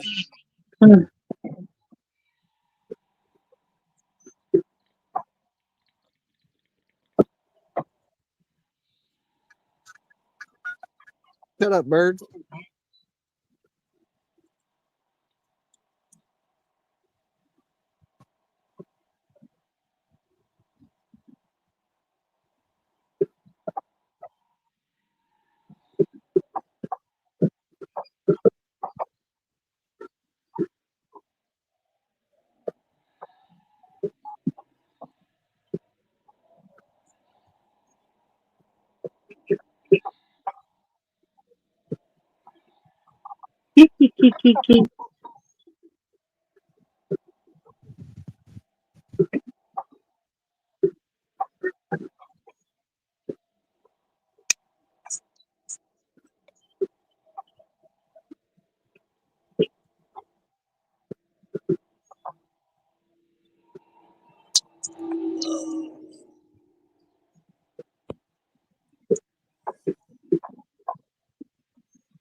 Thick.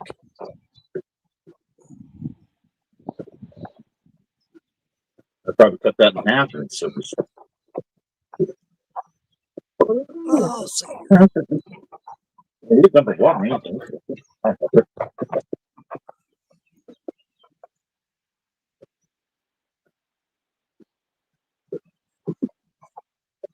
Trying to see what this is. Oh, I'm trying to go back and see all the chat that I missed.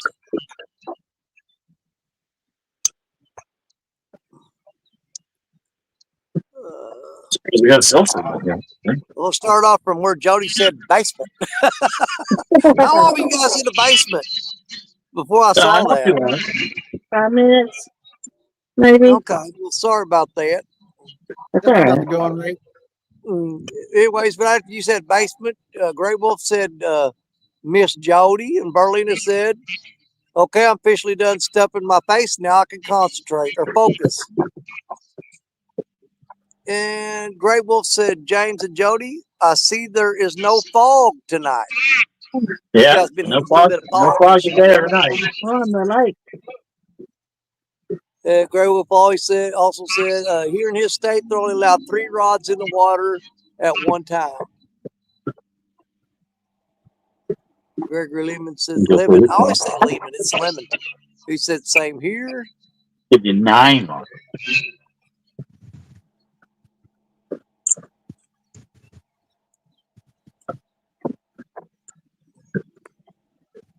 And Chris from Catchfish with us. Howdy all, made it home, mowed the yard and filled my belly, not moving off the couch for a few hours. Chris, you're supposed to stop at my house and mow mine too. And there's some more chat after that, but that stupid little box is on top of it and I can't read it. Yeah, my other phone's dead, so I can't help you. How much time we got left here? 15 more minutes, and we're going to switch over to the James and Jody show. All right, Fish, you got 15 minutes. If you're going to do something, you better do it now. Because I'm fixing to go home and eat your cousin. you gonna go on your channel, James? No, you don't know. I'm up on mine right now.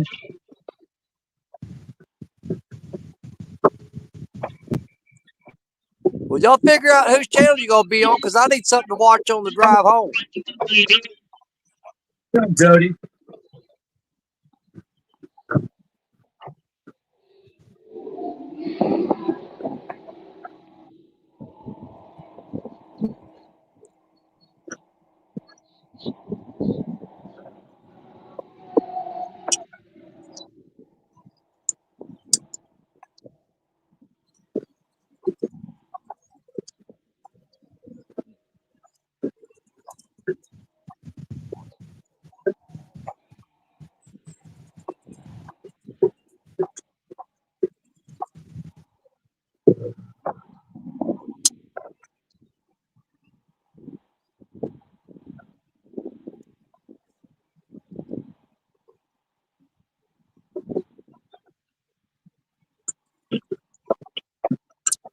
Oh, I saw that.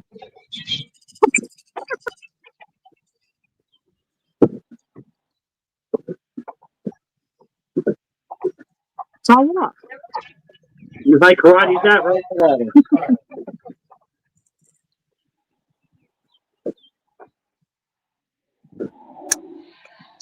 That works. I put 20-pound Cajun line on it.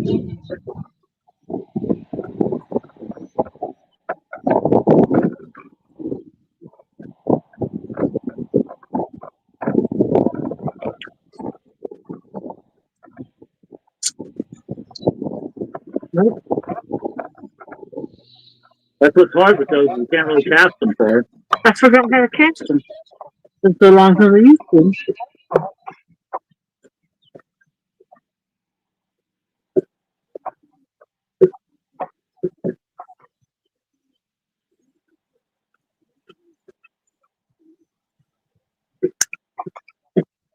Well, that's better. Yeah. Into the wind too. So.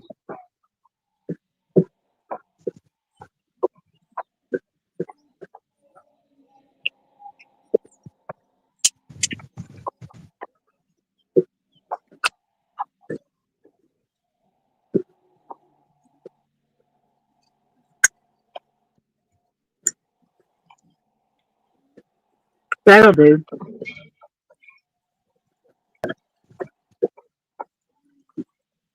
All I got is the floats.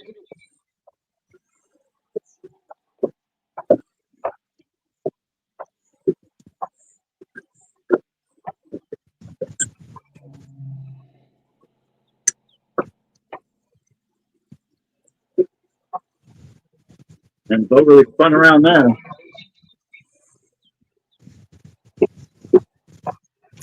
So are you two going to the gathering? I think I'll be laid up still.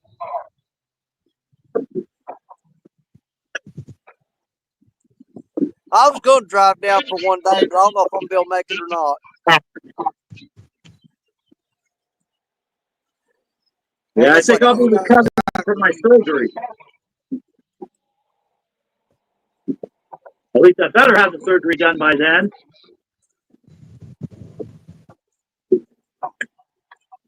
What are you doing, Joey? What's on there? That's all. What else? That's it. Oh, okay.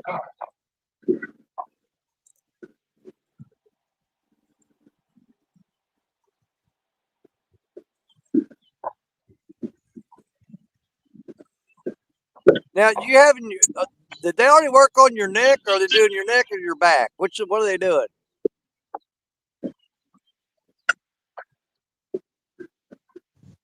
Are you working on your neck or your back? Yeah, my neck. Well, same thing. It's vertebrae. The L5, L6, and L7 they're wanting to fuse together. Yeah, that's what they're doing to mine, but they're not doing it until I have to have it done. My neck, my back, my neck, big takedown. Yeah, I already had my lower ones fused together. The 3 lower vertebrae in my back are fused. Yeah, I'm going to be one stiff dude. Ain't going to be able to turn around.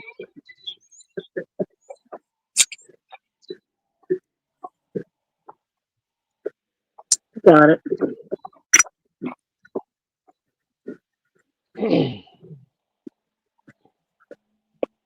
Was your Doc Demon a push button or a open face? Open face spinning reel. Yeah, I had the Doc Runner. Yeah, the Doc Demon's a closed face, I believe, and the Doc Runner is the open face on an ugly stick. I got an ugly stick open face and 2 of these closed faces. I just put 20-pound line on this one. Right? No, it's the red Cajun line. I love that stuff. That's a good line. I caught a spoonbill on a little rod like this one time. I couldn't get in the boat, it was so big. I said, look at it.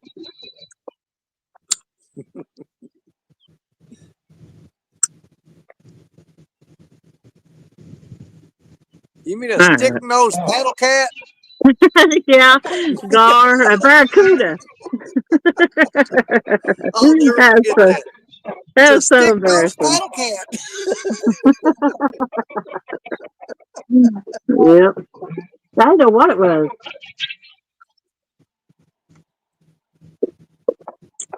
That was the causes. I caught one after that. But I didn't get mine in the boat. What time is it? It is, on my clock, it's 4:52. We got 8 more minutes.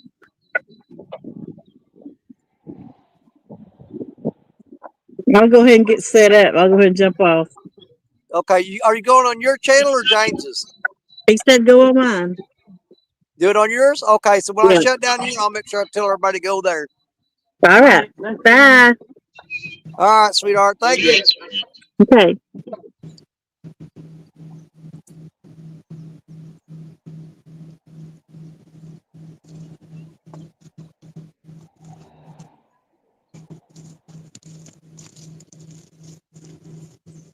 All right, you hear that, you stubborn fish? You got 8 minutes. Man, I just had another rod bender, and by the time I got over there, it popped right back up. Oh my God.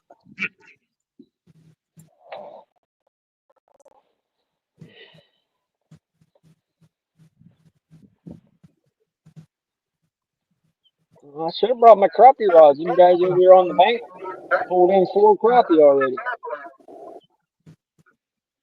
Oh, I had a big old crappie in my net this morning.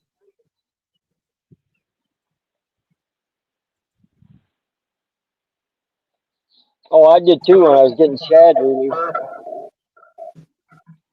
He was probably 12 inches. Oh, I know this one was all day long. He was thick. Yeah, they're starting to color up too.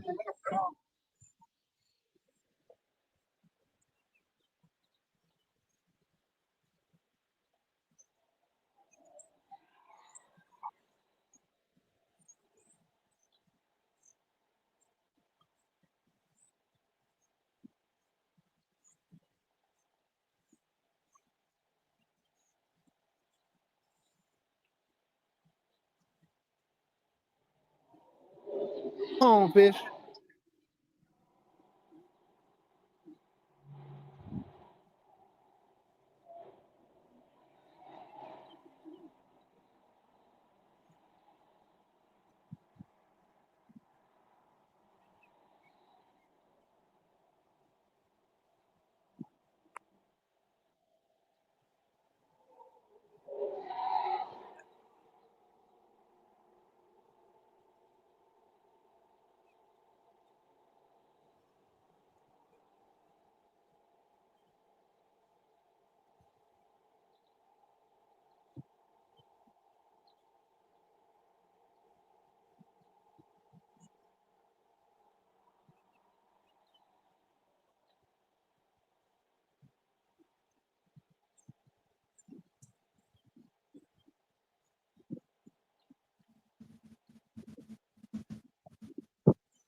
And that big rod's acting all weird. I don't know if it's got trash on it or if it's just a fish pulling real slow.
And that long rod was pulling down real hard. Turns out it's just a log floating under the water, but the bait was gone off of it. Let's see what here. A couple more minutes and we'll get on out of here.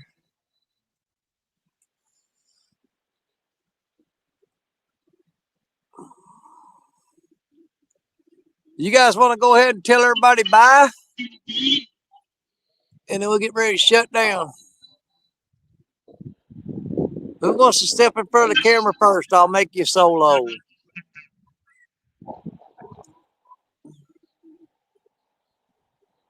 Just hit me Yes, up I there, will. Danny. All right, Ethan, go ahead and tell everybody bye. Well, y'all, it's been a pretty good day. Got 1 drum, 5 catfish, missed a couple others, but still got on a couple good ones. Been a pretty good day. Yep, you always do good on my show. I don't understand it at all. I'm not complaining. Me either, brother. I appreciate you.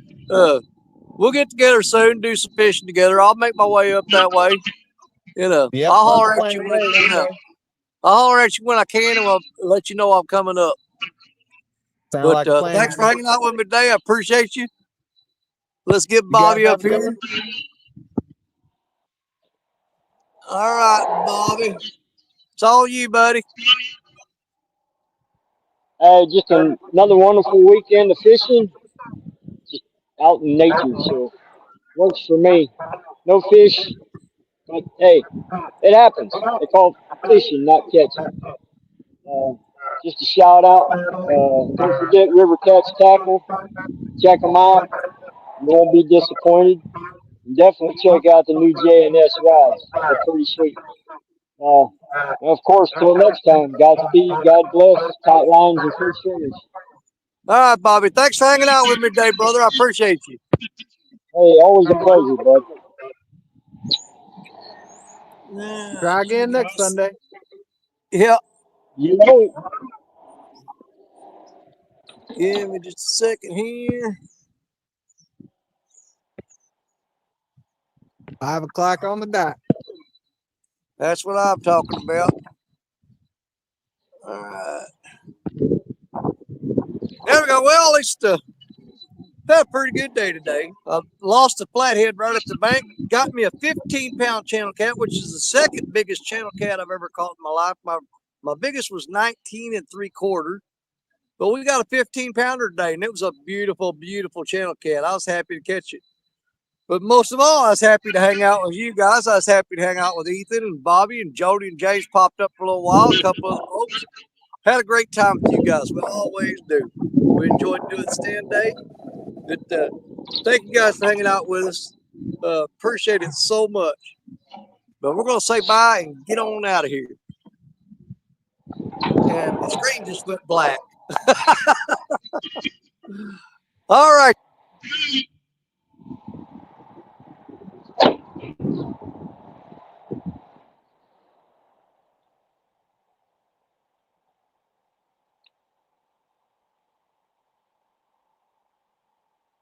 Hope he froze up right at the last minute. Yep. Looks like he froze up.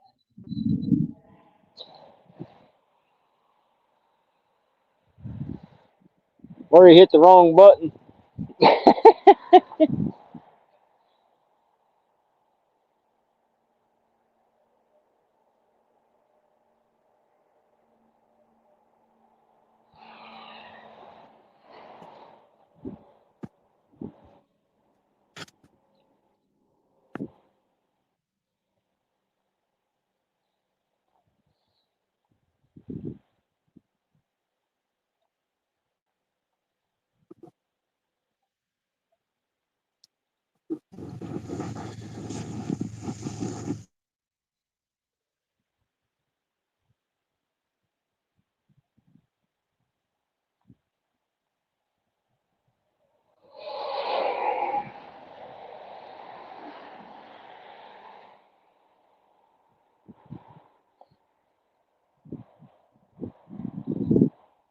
Well, he must have really froze up.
All right, my battery died.